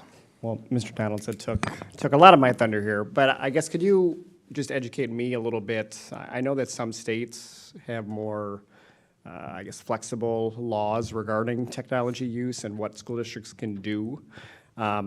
So I guess are we restricted in any way in what legal options we can do as far as changing that scope, or do you feel like we're in the right spot and we should continue, the path that we're on? No. I'm gonna let, I knew you were thinking of this one. No, we retain that authority here Okay. in Wisconsin and in our district to make local decisions on that. And currently, our practice aligns with the student handbook, which is something that, when there's significant changes, that comes forward in front of you for discussion. But that would have been my response. I didn't believe there to be. And there's various ranges of flexibility throughout the state. I just want to make sure our hands weren't tied in any way, so. No, thanks. not tied, and I know that, again, Badger handles it different, and it came up at the last year kind of meeting as they were unpacking data and looking at, to John's point, talking about some inconsistencies, when we're all done with our classwork, and then sometimes you can have it out versus really being tight on that. I know they're launching their year with some intentional work as a team to have a reset of that too. So again, sometimes, as Emily said, you might see a spike in data as kids push against that and test limits, but holding firm, to John's point, would be beneficial. Yep. And that, you bring up a really good point in terms of consistent response, and that's one of the things Jen Potter and her team at the high school are already prepping, that if we say no cell phone in the learning environment, that doesn't mean until the teacher starts to teach, right? Because that becomes real flexible if it's you can be on your cell phone until instruction occurs, until the bell rings. We have to be really clear and really tight around when you cross that threshold, there are no cell phones visual. So I agree with that. Board members, other comments, questions? Just, do you ever do any comparisons with other districts on these behaviors? I'm just curious because living with an 8th grader currently, I am in support of all of this and well aware that I was not prepared for middle school life. But I'm just assuming that it's the age, right? Like, it's this huge peak of where everything is happening. They're too old to be little kids. They're too young to be adults. And like, there's a lot happening. And clearly these behaviors that are monitored, like that goes along with that. But I'd just be curious, do you ever like compare, like this is clearly a thing. This is not a West Bend, like, oh my gosh, our Badger is a problem. 100%. And yes, we do look at that. And that's why I use the term, there is a developmental trend to kids 7th, 8th, 9th grade not meeting the expectations in the way that we want them to. And I definitely don't want to send any kind of message around, our 7th, 8th, and 9th graders are out of control. No, absolutely not. I also don't want to say that it is only the student's responsibility. It's our responsibility too, and there's always things that we can do to help them do better. John talked about clear expectations and holding kids accountable. If we become really flexible, kids are less likely to meet the expectation. Developmentally, our 7th, 8th, and 9th graders are going to push it a little bit more. But if we allow it, then it's going to happen more. So there is absolutely developmental trends, and you will see it in across the country. That's where kids will struggle with behavior a bit more. But we have the responsibility to do what we can to help them be as successful as we can. And I don't want to forego that piece of it either. I just have a comment. Lenny? And kind of branching off of what Kelly said too, but like where you talked about a lot of the issues at that middle level there was struggling to respond respectfully to redirection or to accept constructive feedback. And I know adults that struggle with that, you know what I mean? And so I think it is a tough skill for some people to learn, and I think it's great that you've kind of pinpointed that, and that's an area that we can, work with students on, and it's a good lifelong skill to have as well. So Absolutely, thank you. And part of what we've been talking about at Badger in the high school is not just what we do as educators to teach that skill, but how do we do a better job of setting parents up to know, hey, these are some skills we're working on. Here's some things you can read about and think about, but how do you help us reinforce it? Because you're correct, that is still a hard skill when you're an adult to receive critical feedback. When you're 12 and you're a boy, it's really challenging. So yes, that's important for me to comment. This isn't just about what we do to teach that skill, but we recognize the importance of partnering with parents around that. If you're putting a middle school parenting 101 class, I'll sign up for that. Not sure that I'm equipped to teach that. No. But for sure. All right. Melanie, from the data collection side, there must be circumstances where when I hear these examples, perhaps of, let's say, insubordination with the use of a cell phone. So is that a tech violation? Is that insubordination? Because I would imagine better kind of coding and tracking of these helps us plan better. How do you think of the quality of the data that we're collecting? I'm really proud of the improvements we're making. When I think back a few years, I don't believe we were well calibrated in terms of everybody understanding those codes correctly. We have really detailed descriptions, and annually, since we've created and implemented that guidebook, we're coming together, our administrators, our WBSD Way team, and my student services team. In addition to that, we're going to have a course on August 29th related to that guidebook that teachers can come and be a part of and calibrate and give feedback. So we have all kinds of feedback loops to improve that data. But yeah, absolutely. It's very clearly identified. Personal tech is personal tech unless it becomes a power struggle. I mean, at your third personal tech, it's a major violation. But if at your first, it becomes an argument between you and the teacher and you're unwilling to put it away, that's a major insubordination. So those are defined clearly. Are we perfect? No. I don't know that we're ever going to have perfect data, but so much improved. Well, the observation I'd have after serving on the board for however many years, this has become a much better process as it relates to the discussion of collecting the data, analyzing it, discussing with the board what you're finding, planning, adapting, and so I applaud it. And yes, any process can be better, and certainly the solutions are varied and complicated, but we're having the right discussions. And so I think you're sensing from the board, certainly this is important to us, and we know it's important to the administration, and we are glad for the discussion. Other comments, questions? We appreciate the report and conveniently believe you have the next agenda item, Emily, if that's correct. Yeah, and I promise this one's way faster. All of it is important. It is. This is the 2023-2024 Seclusion and Restraint Report. Correct. So this is an annual report that I bring before the board and then also submit to the Department of Public Instruction. It's driven by Wisconsin Act 118, and that act provides the statutory framework for school districts to ensure that we're using the appropriate, safe use of seclusion and restraint with students. And I emphasize this every single year, but we work hard not to use seclusion or restraint with any of our students. But there are times where that's a necessity in order to keep kids safe.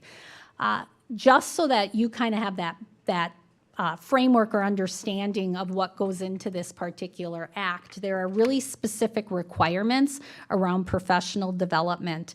We have a crisis intervention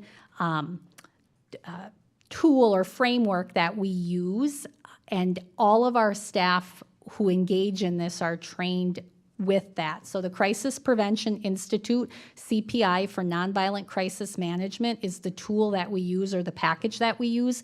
We have in-district trainers who provide training for all of our special education teachers, paraprofessionals, administrators, and student services staff. This is required by law and is utilized in this way in our district as a last resort after all the other strategies are employed with a student, and it can only be used when a student's behavior presents a clear, imminent risk to the physical safety of that student or others. The statutory definitions are listed on this slide, and it just defines what seclusion is and what physical restraint is. And then Wisconsin Act 118 also stipulates what we are required to do in terms of reporting. And we are required annually to report to the school board and then to the Department of Public Instruction the number of incidents of seclusion and/or restraint, the number of students involved in those incidents, and then we have to specifically identify how many of those students are students with disabilities. When seclusion or restraint is used, we are required to follow a set of guidelines that dictate our communication structure. And we have a really secure process for doing this. If an event occurs, the parent is notified the day of the event via phone, conference, or email. Our district staff are required to submit a report. That report comes to me and to my team. That has to happen legally within 3 business days of the event. The building administrator and the individuals involved in that incident are required to debrief. And in that debrief, they're reviewing the incident. They're ensuring that that student's behavior intervention plan was followed if that student is a student who would have that as part of an IEP, and whether or not there need to be any changes to the behavior intervention plan, because as educators, we're always reflecting on, could we have done something different so that didn't get to that point? And if the student has an IEP, the IEP must be reviewed or revised at the second event. So if there are 2 instances of a seclusion and/or restraint that occur in support of a student with a disability, we have to actually do a review revise of that IEP. And I will tell you that in our data process, we are 100% compliant across all of these. The other thing I will mention is that report comes to me and comes to my team. We review that weekly. I have a team member, Amy Carver, who reviews that weekly. And if we start to see a pattern of a student struggling, she's deployed to meet with that team and really start problem solving around, is there something different, something more? How can we support this student? So our data is depicted on this slide. You can see the incidents coded as seclusions, as restraint, as both, and then the total number of incidents for the past year. And then you can see that same set of information involving only students with disabilities. And I will tell you that this is very much in alignment with last year's data. 98% of these incidents occur at the elementary level. And then the number of students involved in more than one incident of seclusion and/or restraint. And this is all students and students with disabilities. Any questions regarding that information? So this is an annual report, and I'm mentally comparing it to ones we've received in the past, and it seems largely consistent. Are there any concerns or trends that administration has seen? I mean, these numbers appear, at least by memory, to be relatively consistent.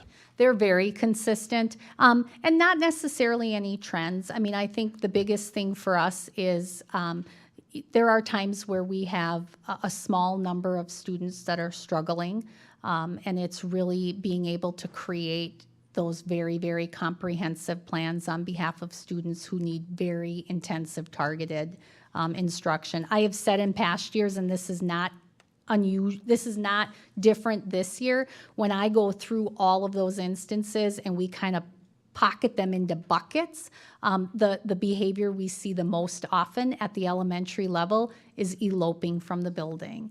And when I have a kindergartner or a first grader who runs from a building and is unaware of their surroundings in terms of traffic on a street, or you're running towards a yard and that's not a familiar place, there are times that we have to intervene physically, and restraint is then documented. But that is consistently the most frequent reason why we use this. And we don't want to, but if we have to make a decision and a child is running into a parking lot and they're not able to respond to a verbal direction, we have to keep them safe. Other questions, comments? All right. Seeing none, we appreciate you presenting the report. Thank you. Thank you very much. All right. With inclusion of that report, our next report is the Curriculum Committee report, and Melanie Ergot, our Curriculum Committee Chair, will give that report. Melanie. All right. So the Curriculum Committee, we met on July 16th, 2024.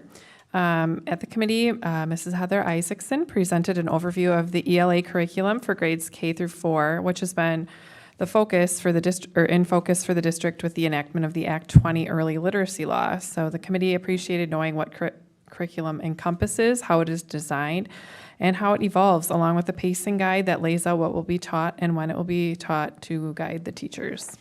The committee reviewed and discussed the definition of sexual content drafted by the policy committee. The language of that, taken as a whole, predominantly appeals to the prurient, shameful, or morbid interest of children was unclear and moved to the policy committee to clarify. Also, visual depictions of sexual content as represented in pictures and photographs became more clearly referring to graphic novels. The committee also asked for grade level information for each of the books to consider developmental and age appropriateness as stated in the draft language. This is needed to consider the threshold limits in the future. The committee also set dates for the year to coincide with the shifts in the board's meeting dates. And that was what we discussed. So that concludes my report. Great. Thank you for that report. Are there questions for Melanie on the Curriculum Committee? Great. Thank you for your work on that. Next is the Policy Committee report, and I will give that update. So the Policy Committee met on August 6th, and we discussed several items that actually are going to appear on the agenda later on. First, metal detectors. So Tim Harder's been working with the committee to develop some policy language as well as a guidebook of procedures to use metal detectors in the district, and so both are included later in the agenda, so that's a little of a bit of a preview. Second, the Student Athletic Handbook. So this was more of an informational item. The high school athletic directors, Molly Hengst and Aaron Felber, have worked under the leadership of Emily Melstrand, our Director of Student Services, to research athletic handbooks in the region. And the athletic directors also convened focus groups, student focus groups, family focus groups, to discuss the current handbook. And it's in pretty large agreement that handbook needs some revision. So when recommendations are ultimately drafted, those will come to the policy committee for review and then brought forward to the full board for discussion and action. Third, sexual content. And so we got a bit of a preview, Melanie, from the work the curriculum committee had done, and that work was passed back to the policy committee. So it was a follow-up to the curriculum committee's conversation regarding sexual content in book club selections. We continued that conversation. We made some progress in refining some of the language, some of the definitions, and also thanks to some work by Superintendent Wimmer, we conducted a bit of an exercise, and we took sample language, not from book club selections, and kind of applied it and did a little exercise among the committee members to see how we thought that the language of that policy might work. So next steps, the superintendent is going to facilitate a conversation back to the curriculum committee with some of that revised language and our findings, and so you can look forward to that at your next meeting. And then lastly, the 100 series. So the policy committee completed a review of the 100 series of our policies. Those are the board operations policies, and those will appear as a first reading item or items later on in the agenda, except for one. There's policy 166, and that has to do with electronic communication.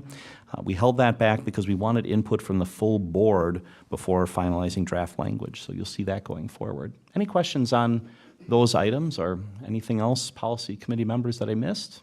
Otherwise, that would conclude my report. All right, hearing none, we move to the superintendent's report. Superintendent Wimmer. Sure. You may recall that I was part of the WC Campus Task Force and talked about the future of that campus. Since some of that work, they have deemed that UW is going to exit that campus, and Chris Weigert and I had a preliminary meeting with County Executive Josh Schoman around the potential for usage of that. So instead of it sitting dormant, what might be the opportunity, short or long term, to serve students or facets of our community? So I know he's having those same conversations with his own board.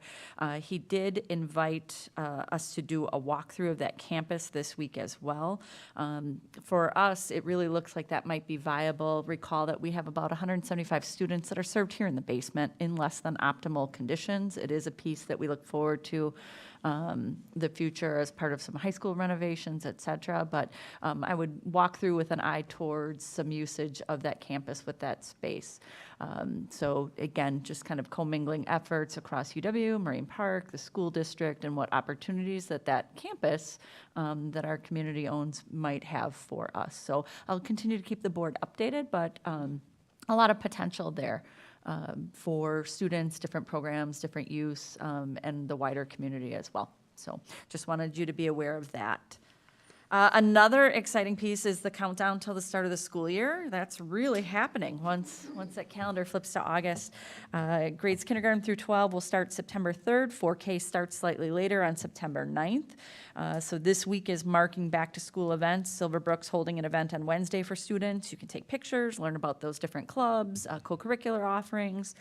Badgers has a similar event on Thursday afternoon, and all schools will hold an additional meet and greet on August 28th. So all of that is right on the website, along with different back-to-school supply lists and things that might be helpful.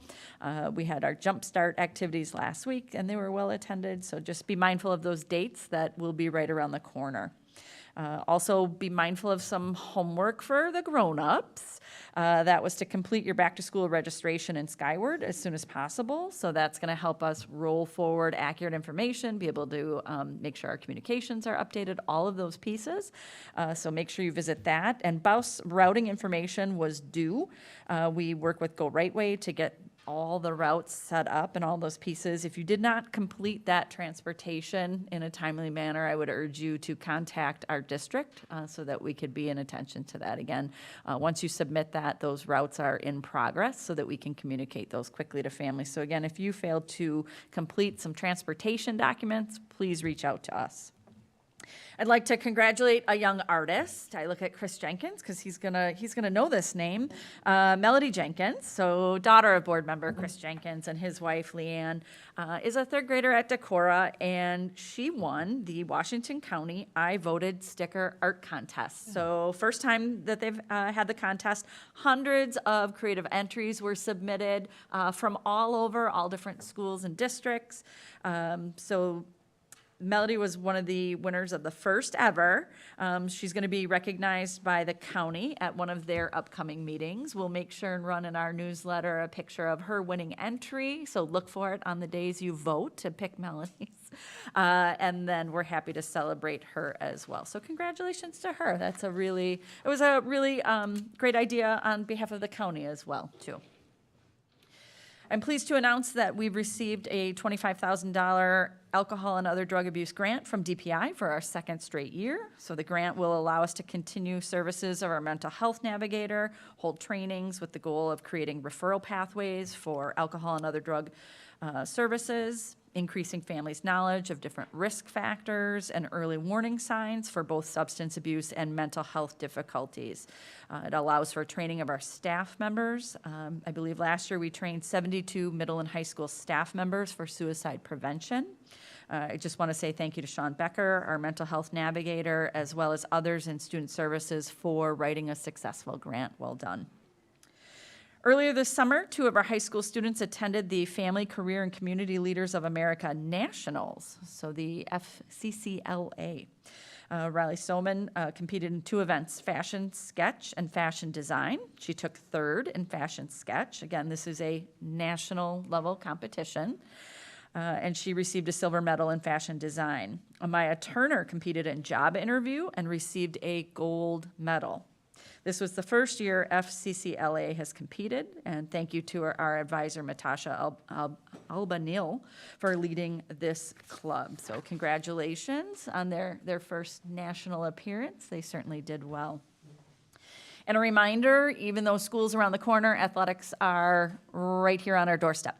So they have either started their fall seasons or about to. Football started practices last week. This week, girls golf, swim and dive, tennis start their practices. Next week, on the 19th, boys soccer, boys and girls cross country, girls volleyball will all start their season. So good luck to all of our high school athletes. Make sure you're watching our calendars and online to come and cheer on our students. That is all with my report. Any questions for Superintendent Wimmer on her report? All right, thank you for your report. We move to the next section of our agenda, which are discussion items. So we won't be taking action on these, but the first is the Cooperative Educational Service Agency, abbreviated CESA 6, service agreement. Superintendent Wimmer, I think you're going to kick off this topic. Sure, this is an annual discussion and then an action item in the future so that we can enter into agreements. Oftentimes, they regionalize service and opportunities. Chris Swigert served formerly as our representative. In fact, you might see a brochure on your table. They just gave us their updated. And then this year, Chris Jenkins is our representative for the district. So the cabinet looks at the catalog of all the different services and opportunities. So you can see they also distribute credits to us. So this year, we received a little over $9,500 to allocate towards new services. You'll see in addition to the membership fees, there's a couple pieces that are continuations of years past or special ed services that are needed. The evaluation system is there, but please note that that's fully grant funded in that. The audiology services, again, to meet the needs that have been determined by an individualized education program. They might be discrete services where we don't employ full-time staff here, but again, we can tap into that regionalized support for those services. Additionally, They're picking up some new training for school psychologists in a couple of discrete area and applying some flow-through grants and some co-op credits to that. And you see pyramid model training for Head Start. That's discussed in some of their goals and their budgeting, so that's come forward. You've seen that before from those teams when they present those pieces. I know that they are looking at exiting the need for CISA. They've got some comprehensive training, and they may be hosting internal trainers for the future now that they've got a few years under their belt, so they're looking at that. And then one thing that is technically a zero cost, but it is kind of a holdback, is youth apprenticeship. So they will receive anywhere from $1,000 to $1,100 per student for students to participate in different youth apprenticeship experiences, but they do some management of that piece. So they'll retain some of those dollars, and we'll see anywhere from $500 to $600 actually sent to the district, depending on how many students participate. So they're retaining a little bit in a consortium where we all kind of go together and approach that grant and that management, so we can focus on the placements and the skills with our students. That leaves us with a remainder of just a little over $2,700 to allocate towards new services. Student Services is looking at targeted professional development for, again, we've got some small teams in the district that could benefit from that consortium approach. So that's what we would recommend for that. Are there any questions on the identified needs, use of dollars, or how there's kind of multiple funding sources coming together? This is very much in alignment with last year's costs. Some of the services are different. We did some math coaching before, so we're using a variety of services over time, but I think we're within $1,000 as far as the contract amount. So just a quick reminder of the services that CISA 6 are really, its primary design is that rather than have schools, systems individually contract for these, kind of able to do it on a bulk basis. And they do a lot more than that, but that's really what we're talking about here, correct? Generally speaking? Yes, it's to consolidate services, have access to a wider range of things, and again, provide individual student services in many cases where districts might not be able to. Mm-hmm. Board members, any questions on the items that are here proposed? Pardon me, again, we're not taking action on this, but if there are questions, this I'm presuming Superintendent Wimmer will come back as a future agenda item then. Yes. And if there are questions in the meantime, they can certainly reach out to you. Please. All right. Thank you. Why don't we move then to some items that I foreshadowed in the Policy Committee report. The first one, Board Policy 166, Board Member Electronic Communications. And this is for discussion.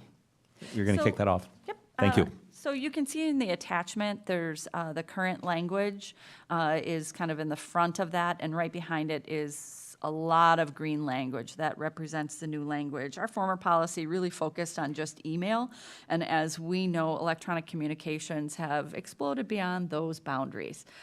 So we looked at and reviewed the language that's given, that's again recommended by WASB, just kind of give some more general guidance across different communications, and we can certainly, if there's additional guidance needed to board members, but we wanted to get feedback before we solidified our draft. So is there any feedback from board members regarding any of the proposed new language or pieces of the old you would like to see retained?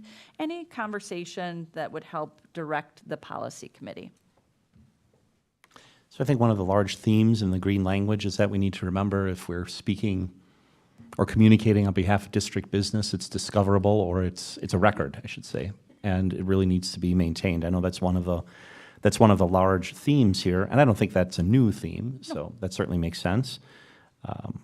But other board members, questions, thoughts? Again, really, we're not proposing this at this time. We're just looking for feedback to take this back to the policy committee to review it further. Any immediate feedback from board members? Alternatively, if you review this along the way and identify a question or an issue, certainly contact Superintendent Wimmer or any of us, and we'll bring it forward to the policy committee. Perfect. All right, thank you. Why don't we move then to our next discussion item having to do with policy 731.5, which is metal detector use, and this would be a first reading. Yep. We worked over several months, actually, not just drafting the language around metal detector use, and it would be for both individual students, or let's say we were sponsoring a large-scale event, or got to the point where we were installing some metal detectors that you pass through to enter school. We wanted to write some language that covered all of those potential uses.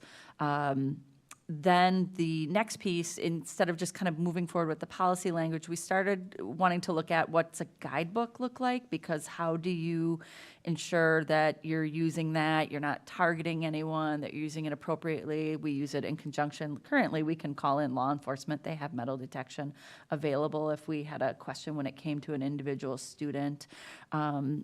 But I just remember it was really around that time there was a local football game, and they were responding to some potential threats, and they shut down access to the entire game versus perhaps putting in, deploying metal detector use or things like that. And we just talked about all the things we might find ourselves positioned in as a district, and wanted to write some language, and then really wanted to dig into the guidebook. So again, taking a look at that guidebook, how would this actually be applied and what questions would we have? But any thoughts from board members on metal detector use? As we said, both as a student piece or, if community members are using facilities. I think the policy committee members appreciated the idea of having a plan so that there would be consistency. We're thinking a little bit ahead. But also the laying out of the process, because if we need to enlist other people to help with the process to make sure that that training or those standards are consistent. I know I'm selling this short because Mr. Harder did a heck of a lot of work on this. There was a lot of research involved. Mr. Harder, comments? Yeah, I mean, I think that, nothing had prevented us from using metal detectors before. We talked about that at policy. We don't have a policy that says we can't. In talking to other districts and talking with our law enforcement partners, the biggest thing is having that clear expectations that Ms. Wimmer talked about. I think, from a practical side of putting this into play, it's very different when you talk about security screening to an event or entering a school building than you are the individual use for that. But this sets us up well that if we wanted to pivot, we would have a plan in place for that automatically, and that can be as simple as renting or leasing the machines right away and bringing in also some external security support if we needed that. So that is outlined in your also, but it lays that groundwork for us in both of the instances we may use this type of system. And one piece that we talked about too was we would have the policy language, but then we would have a guidebook that could be fluid and responsive. So depending on are there vendor recommendations and separate agreements? Are there different things that we needed to be responsive to? That's why we were very intentional that it would be a guidebook that accompanied that and how that policy was carried out in practice. So that was a piece, but we felt it important. We did a lot of work on that, Tim did, to bring that forward as part of the discussion for the board so they could see that together. Melanie, do you have a question? Yeah, I just wanted to add something. And I did read through this, but I don't know if I missed anything. But I know sometimes, like in the airport, right, if you have to go through the metal detectors, sometimes people maybe are concerned about the health risks of going through, everybody kind of has their own threshold of what they're comfortable with. But I know at the airport, there is an option. You can opt out of going through it, but you would then be subjected to a search, physical search, but then they would always have somebody of the same gender if somebody would choose to do that. And then I also just want to laugh and call myself out a little. When I first saw this title, I was thinking, why do we need a policy for the metal detectors? I was thinking of like those little handheld ones that you search the ground for metal. But if we find anything of I value, was having like we're a making mom sure it's brain ours. situation there. But yeah, so that was just something I wanted to add that I don't know. And I think in that case, that's where if we have a community member or student, that's where we would work with our law enforcement to do the physical search of that person. If you look through the guidebook, we have a lot of if you request somebody of the same gender, the idea that that's done in private, or if I want, instead of going through the walkthrough machine, I can go do that. That's where we would really use our law enforcement partners, because they are trained much more heavily in individual search for that than our staff would be.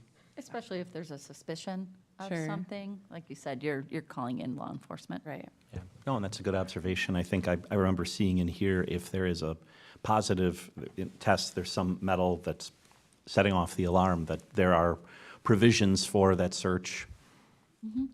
And this is really an extension of that. I think that's a great suggestion. So, other thoughts, questions? June, please, go ahead. In the prior policy that we just referred to, there was reference to what WASB recommended in verbiage. Do we, are there elements of recommendations from WASB included in here? So that's a combination of some things from WASB. So WASB didn't have a specific metal detector policy. It also ties in, if you look at the policy, it's tied into our search policy of students. So there's another whole policy on that search piece. This is a combination of 3 different policies from 3 different school districts. As a committee, we shared through, there are some policies that are this long. There are some that are this long, and one policy I pulled was 9 pages. And what that 9-page one was is kind of what you see the guidebook here. They made it very specific and so forth there. So we pulled this language from districts who have been using these policies for a while and have implemented security scanning, including some of those from the example that Ms. Wimmer shared. Other questions? So this will serve as our first reading of the policy, so it'll come back for a second reading at a future date. In the meantime, if there are questions, please, I'd say bring them up to a member of the policy committee or to Superintendent Wimmer or to Mr. Harder, and we'll see it for a second reading. Thank you. Thank you for your work. Next, board policy series review for the 100s, board operations, first reading. We talked about this because there are a whole bunch of policies nested in here. Superintendent Wimmer. Yep. So again, just a reminder that the policy committee meets quarterly. We've gone through and we're just going to do a continuous update and review. Already leading into the year, we reviewed the 400 and 500 series. So this is the 100 series. The 400 and 500 were picked because they directly relate to students and staff. So kind of before you set the year, you want to make sure those are well-grounded. So now you see us revisiting the 100 series. I'm going to split this into 2 sections. I think it's a little bit easier. And I'm going to jump us to the second bullet. The 151 AR, or administrative rule, is actually the style guide on policies. And there were some pieces in there that were antiquated.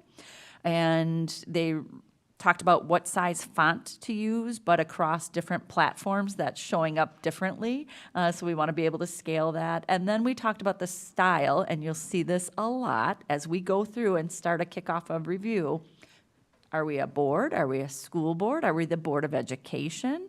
So we talked about that. We're going to do references all to school board, so we'll clean up every set of policies to use that uniformly. So you'll see that, you saw that kind of before in the 166, our old language, we had highlighted those different areas that would be added to it.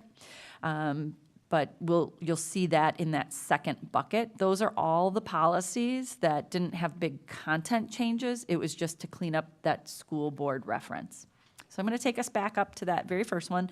That first set of bullets were pieces that we really dug into discussion or had some recommendations for revision. So in 133, we added for the board member vacancies, when you fill those, it said that you might submit a letter of application. Well, you shall. Otherwise, I wouldn't know that you're interested in filling that. So we cleaned up that language. And then we talked about considering a time limit to speeches. So if you were interviewing candidates, they recommend, limiting those to 5-minute speeches if you were interviewing a bunch. And again, that's if you were to have someone, moves out of district, becomes ineligible to fulfill their term, then it's the board's responsibility to fill that seat, depending on the date. So the other piece was we cleaned up the format on that back side there. There were a couple pieces, but they're really about if you reach a deadlock. And then we were saying, okay, if a deadlock's reached, then format. These are the subsequent bullet points that respond to that. So it's just cleaning up format. No content, no pieces of substance change there, just a cleanup of that piece. I talked about 151 AR and kind of that style guide. You'll see those pieces there. 161 was correcting again for consistency, both school board as well as superintendent titles. You'll see sometimes interchangeably they use district administrator or superintendent. Our style guide will use the word superintendent throughout. A large discussion was on 164. It's around board member compensation. This came up at our annual meeting. It's come up at every annual meeting because it keeps being put on as an annual action item. And we had a community member ask us, well, for efficiency purposes, if there's no change, do you have to have that on there? So I did legally consult. They said, no, it's actually not required unless you're changing it. And that we were in a legally defensible position not to have to add that every year. So we determined we would like to go with that, and we would add an AR behind it, and you see that mocked up that says, on this date, the electorate, said these are the salaries and voted on that. If we bring that forward for change, then we'd bring it forward and the AR would be updated. It does not stop a community member at the annual meeting from making a motion or a recommendation to change that at any time. So it's not restricting their right to do that at the annual meeting. Procedurally, it's just cleaning up. If we're not recommending a change, you don't need to have it on there. So is there any question or difference of opinion? Because we would format our next annual meeting in that manner.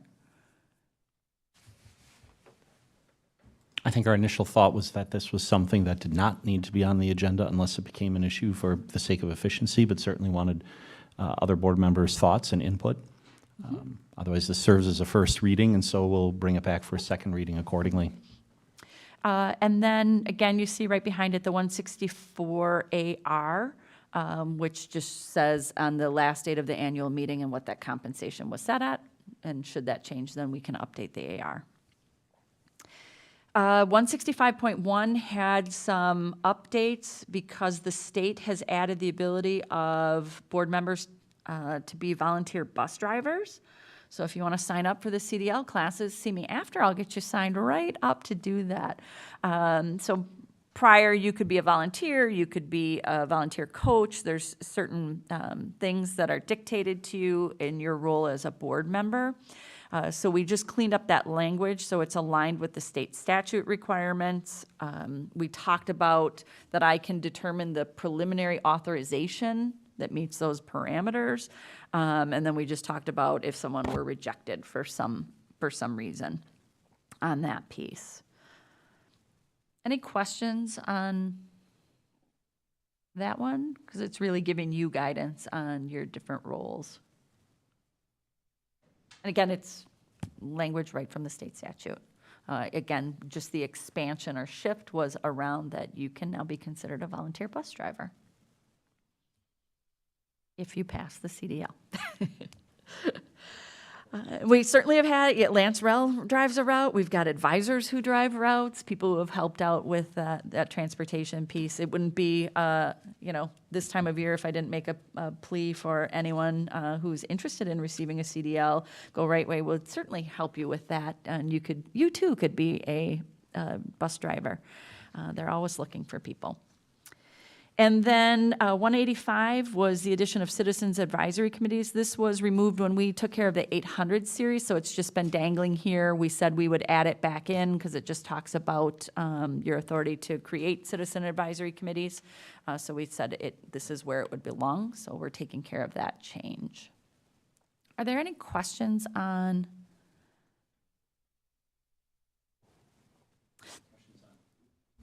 Any questions on any of these items? Again, this is a first reading. So I will also address a policy that's not on here, and you see me call it out. There is no recommendation for policy 113.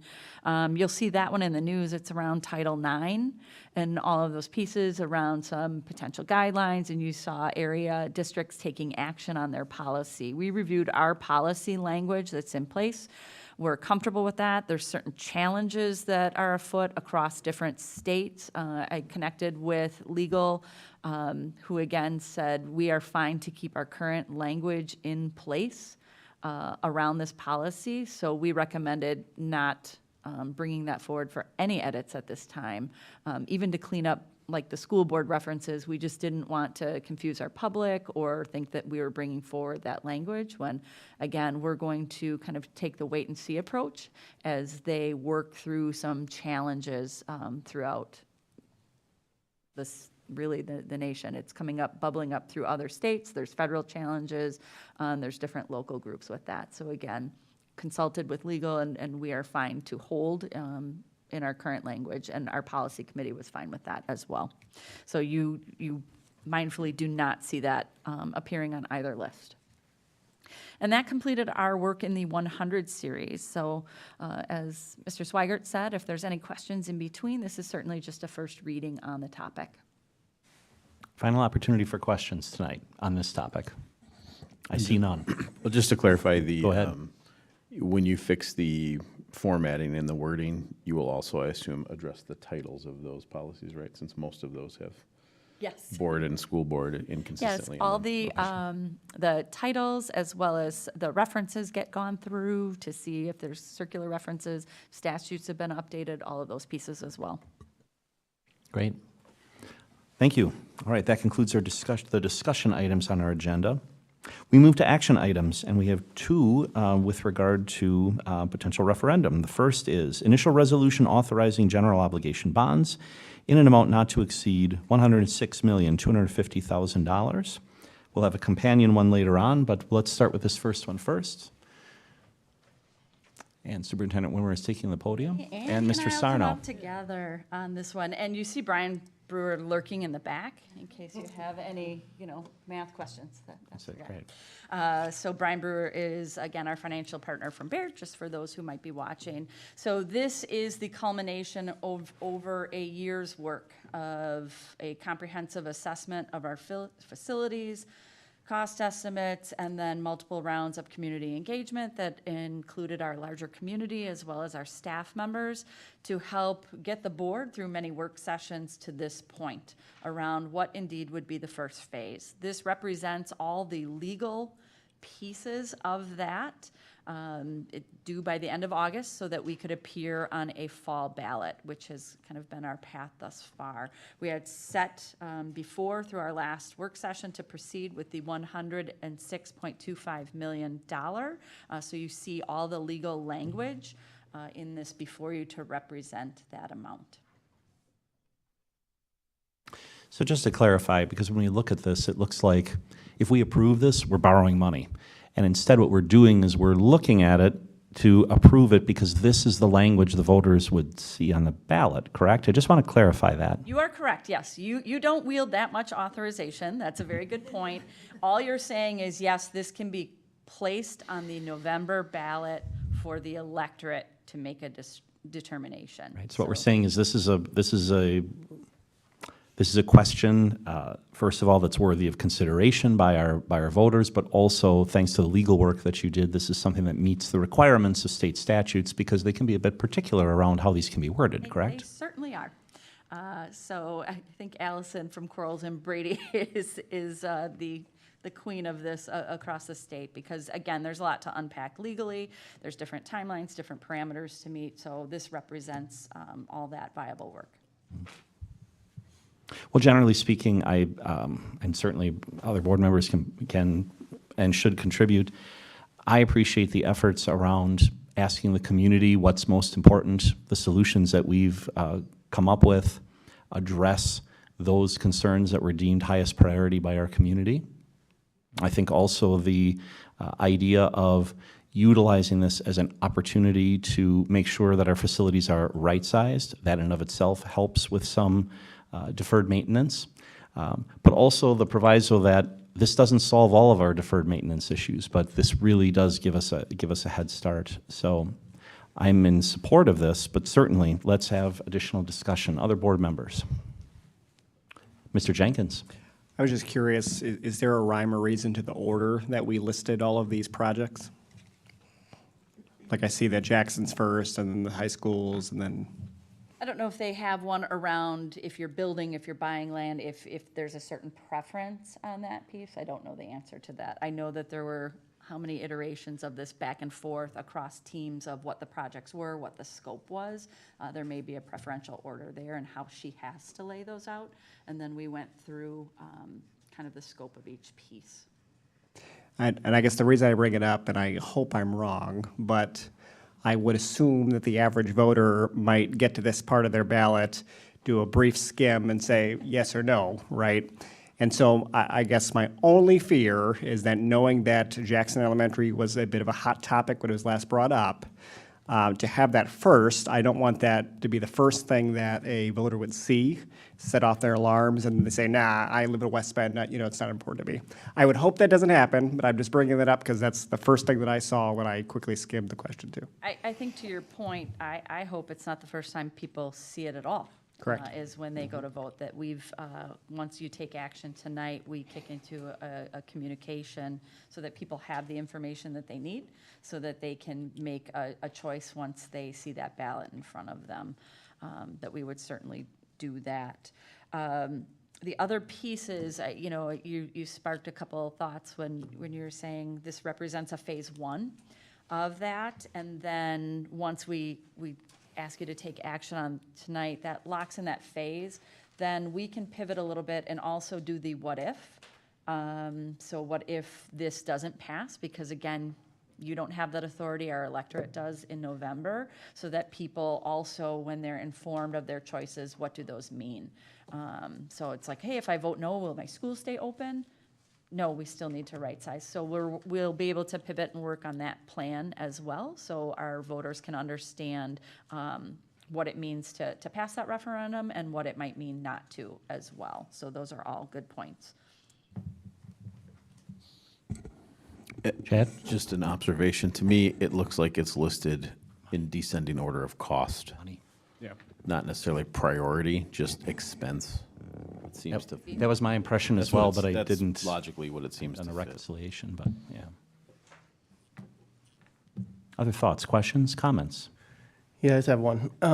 John. So after, I know I was hesitant to get on the $106 million obligation that we're asking for, and I think after further consideration, I'm still not quite there. I'm not, this is not gonna be a popular opinion, and I don't really care though. I think, the district in the past has had not enough foresight to see what was needed with the tax dollars to responsibly use it for the constituents. I mean, we have people already with the heavy burden of taxes in this community for this district, and we are not, I think there's still a better plan that we can put forward that doesn't require $106 million. I would be on board for the 50 that is required for Jackson though. So I will be voting no. Other questions or thoughts? All right, with that, what I will do is make a motion. I move to approve this initial resolution authorizing general obligation bonds in an amount not to exceed $106,250,000. I'll second. Mr. Jenkins seconds. Thank you. We have a motion and second to approve the initial resolution authorizing general obligation bonds in an amount not to exceed $106,250,000 as presented. Final discussion. Hearing none, all in favor, please say aye. Aye. Aye. Those opposed? No. We'll register Mr. Donaldson as a no to this vote. That motion carries 6-1. Thank you. We move then to the next item on our agenda, which is a companion, and that is a resolution providing for a referendum election on the question of the approval of an initial resolution authorizing the issuance of general obligation bonds in an amount not to exceed $106,250,000. Now, that's a mouthful, but my understanding is now that the board has by majority approved the initial resolution language, this is now a resolution to put it on the ballot. Do I have that correct? That's basically what it is. All right. Any additional commentary or explanation? Okay. And that's been laid out in your packets here. Does anyone have any questions regarding this resolution? And again, the purpose of it is that it appears on the ballot and really is administered by and a part of the election that will take place in November. Then hearing none, I'd move to approve the resolution providing for a referendum election on the question of the approval of an initial resolution authorizing the issuance of general obligation bonds in an amount not to exceed $106,250,000. Is there a second? Second. Thank you, Chad. We have a motion and second to approve this resolution, if anyone wants me to reread it. Final discussion. Hearing none, all in favor, please say aye. Aye. Aye. Any opposed? No. We'll register Mr. Donaldson as a no to that item. That motion passes 6-1. Thank you very much. Appreciate that. All right. Finally, I shouldn't say finally, we have two other discussion items. One relates to an out-of-country trip for orchestra, and I believe Dr. Trueblood is going to be presenting this. Dr. Quinn Trueblood is our Director of Curriculum and Instruction, and she's taken the podium. Good evening to you. Good evening, thank you. This is a belated roundabout back. The board did receive a presentation seeking approval for the trip to Spain in summer of 2025. The outstanding item was whether seniors could attend that trip whole, meaning that they would participate with the student group, rather than go all around and conform and change our policies. It made a lot more sense for the travel company, Rio, which is managing the trip. They definitely deal with these situations, and what can happen is that they already have formed an independent group for which West Bend seniors can participate with the permission of their parents, or if they're 18, they can go. And what that does is there's a consortium of about 6 districts that are going on this very trip. And right now, as of a month ago, there were 30 students enrolled in this independent group managed by Rio with their accompanying schools. And West Bend would then be allowed to, pending board approval, to then have students who are graduated also participate in that without having any issues with policy.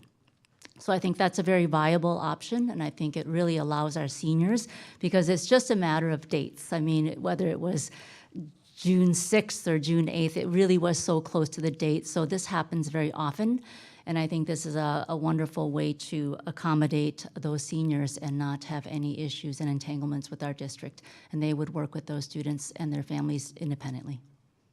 And as you noted in the write-up, this was something that we discussed back in April, actually. We had a bit of a preview of this. It took a while to get around to this, so thank you for your patience. And I know that the families and the students would be very excited to get going on this should the board take action tonight.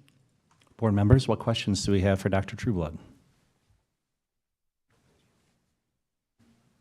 I sense no questions, so I will make a motion to approve the out-of-country trip for orchestra as presented. Is there a second? Thank you, June. We have a motion and second to approve this out-of-country trip for orchestra as presented. Final discussion.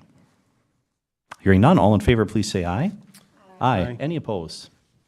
That motion carries. Thank you for presenting this topic.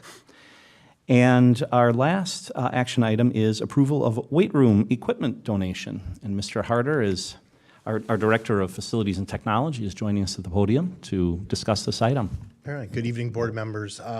So excited to be in front of you this evening. As some of you may know, our local YMCA here has been ongoing a capital maintenance and equipment project at their campuses, both here in Ozaukee County. And as part of that, they have reached out to some of the local nonprofits, schools, fire departments, et cetera, to talk about donation of some very good but gently used equipment. And so over the past few months, we've been working with our teams here to identify where that might fit and if we have a need, and to make sure that we're getting quality equipment. And so working with our team at Badger Middle School, we were able to identify a pretty lengthy list of items that we can use to replace some of our older or outdated equipment, and supplement additional pieces of equipment to match what our curriculum has at Badger Middle School.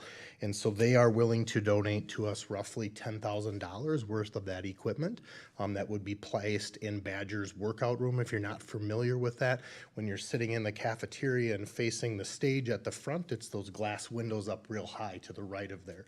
And so we'd be excited and honored if the board would consider that this evening as soon as we go through that process. Before our students will use that, we would actually bring in an outside company in just to double check everything over for insurance purposes and so forth there, and then make it ready for our students as soon as possible.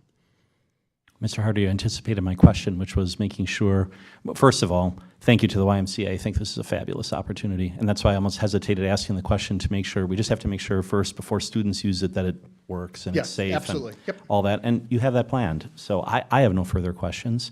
Board members, any questions for Mr. Harder on this?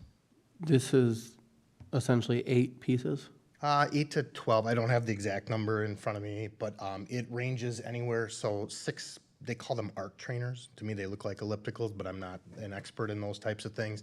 Some benches, some weight room pieces. Some of them will replace some items that we've already flagged as need to get thrown out for safety reasons, and some additional pockets of things when you have 30-some kids in that space to be able to make sure we have the curricular needs for our curriculum for our workout space. And who transports and delivers? We will go get. What's and the we'll bring estimated those cost in. of that? That's our staff, our maintenance, our grounds crew does that for us when we get donations and so forth. So we would come get those, bring them on site, we'll move them in, and then have an outside company do that check at that point in time. It's actually a process we'll be putting in play for all of our workout equipment. That's something that's been going on and talked about amongst a lot of facilities directors in Southeast Wisconsin, of having that checked by a authorized representative on a yearly or every other year basis at that point. So. And what would you estimate though, 2 days labor for 2 guys? I'd have to estimate it out. I don't even know if it'll take 2 days. The Y is also going to help us load and stuff like that. So, and we would work it in our normal schedule. So minimal. Yeah, minimal. For what we're getting, Mr. Donaldson, I would gladly give Yeah, I you get guys that. times for that. So Free stuff still costs something. yeah, So- it still costs something, absolutely. But Any other questions? Hearing none, I move to approve the weight room equipment donation as presented. Is there a second? Second. I will give that one to Melanie. Motion and second to approve the weight room equipment donation as presented. Any final discussion? Hearing none, all in favor, please say aye. Aye. Any opposed? That motion carries. Mr. Harder, thank you for presenting that. thank you very much. And on behalf of our Badger Phi-Ed team, thank you very much. I know they're very excited, and we look forward to get the equipment in there. Well, and we extend the board's thanks to the YMCA for considering the schools for a donation. So thank you to them as well. This takes us to our future agenda items and our board meeting calendar. On our board meeting calendar, we have a number of meetings that will take place here at the Education Service Center. On August 20th, our curriculum committee meeting at 4:30 p.m., followed by August 26th, our regular board meeting at 5:30 p.m., and then our next regular board meeting will take place on September 9th at 5:30 p.m. The curriculum committee meets again on September 17th at 4:30. And then also a reminder that on September 23rd, we will hold our budget hearing and the 105th annual meeting of electors. Superintendent Wimmer, I think that normally takes place in the auditorium at the high Correct, school. at the auditorium of the high school. Yes. So we encourage our public to always watch for the official posts for these meetings, as the times and dates may change, but this is our present calendar. Any questions on the calendar or any updates? All right, are there other items for follow-up and communication? Hearing none, we have one item that is appropriate to discuss in executive session. So I would make a motion to adjourn into executive session pursuant to Wisconsin Statutes 19.851C to consider employment, promotion, compensation, or performance evaluation data of any public employee over which the governmental body has jurisdiction or exercises responsibility, and take any such action if necessary based on its discussion, namely compensation. Is there a second? Thank you, Chad. We have a motion and second to adjourn into executive session. Any final discussion? Hearing none, this requires a roll call vote. I'll call the roll. Mr. Swigert votes yes. Ms. Lang? Yes. Mr. Jenkins? Yes. Mr. Donaldson? Yes. Ms. Aragot? Yes. Ms. Kruger? Yes. Dr. Temez? Yes. Thank you. That is a unanimous vote. We are officially adjourned into executive session. Thank you, everyone, for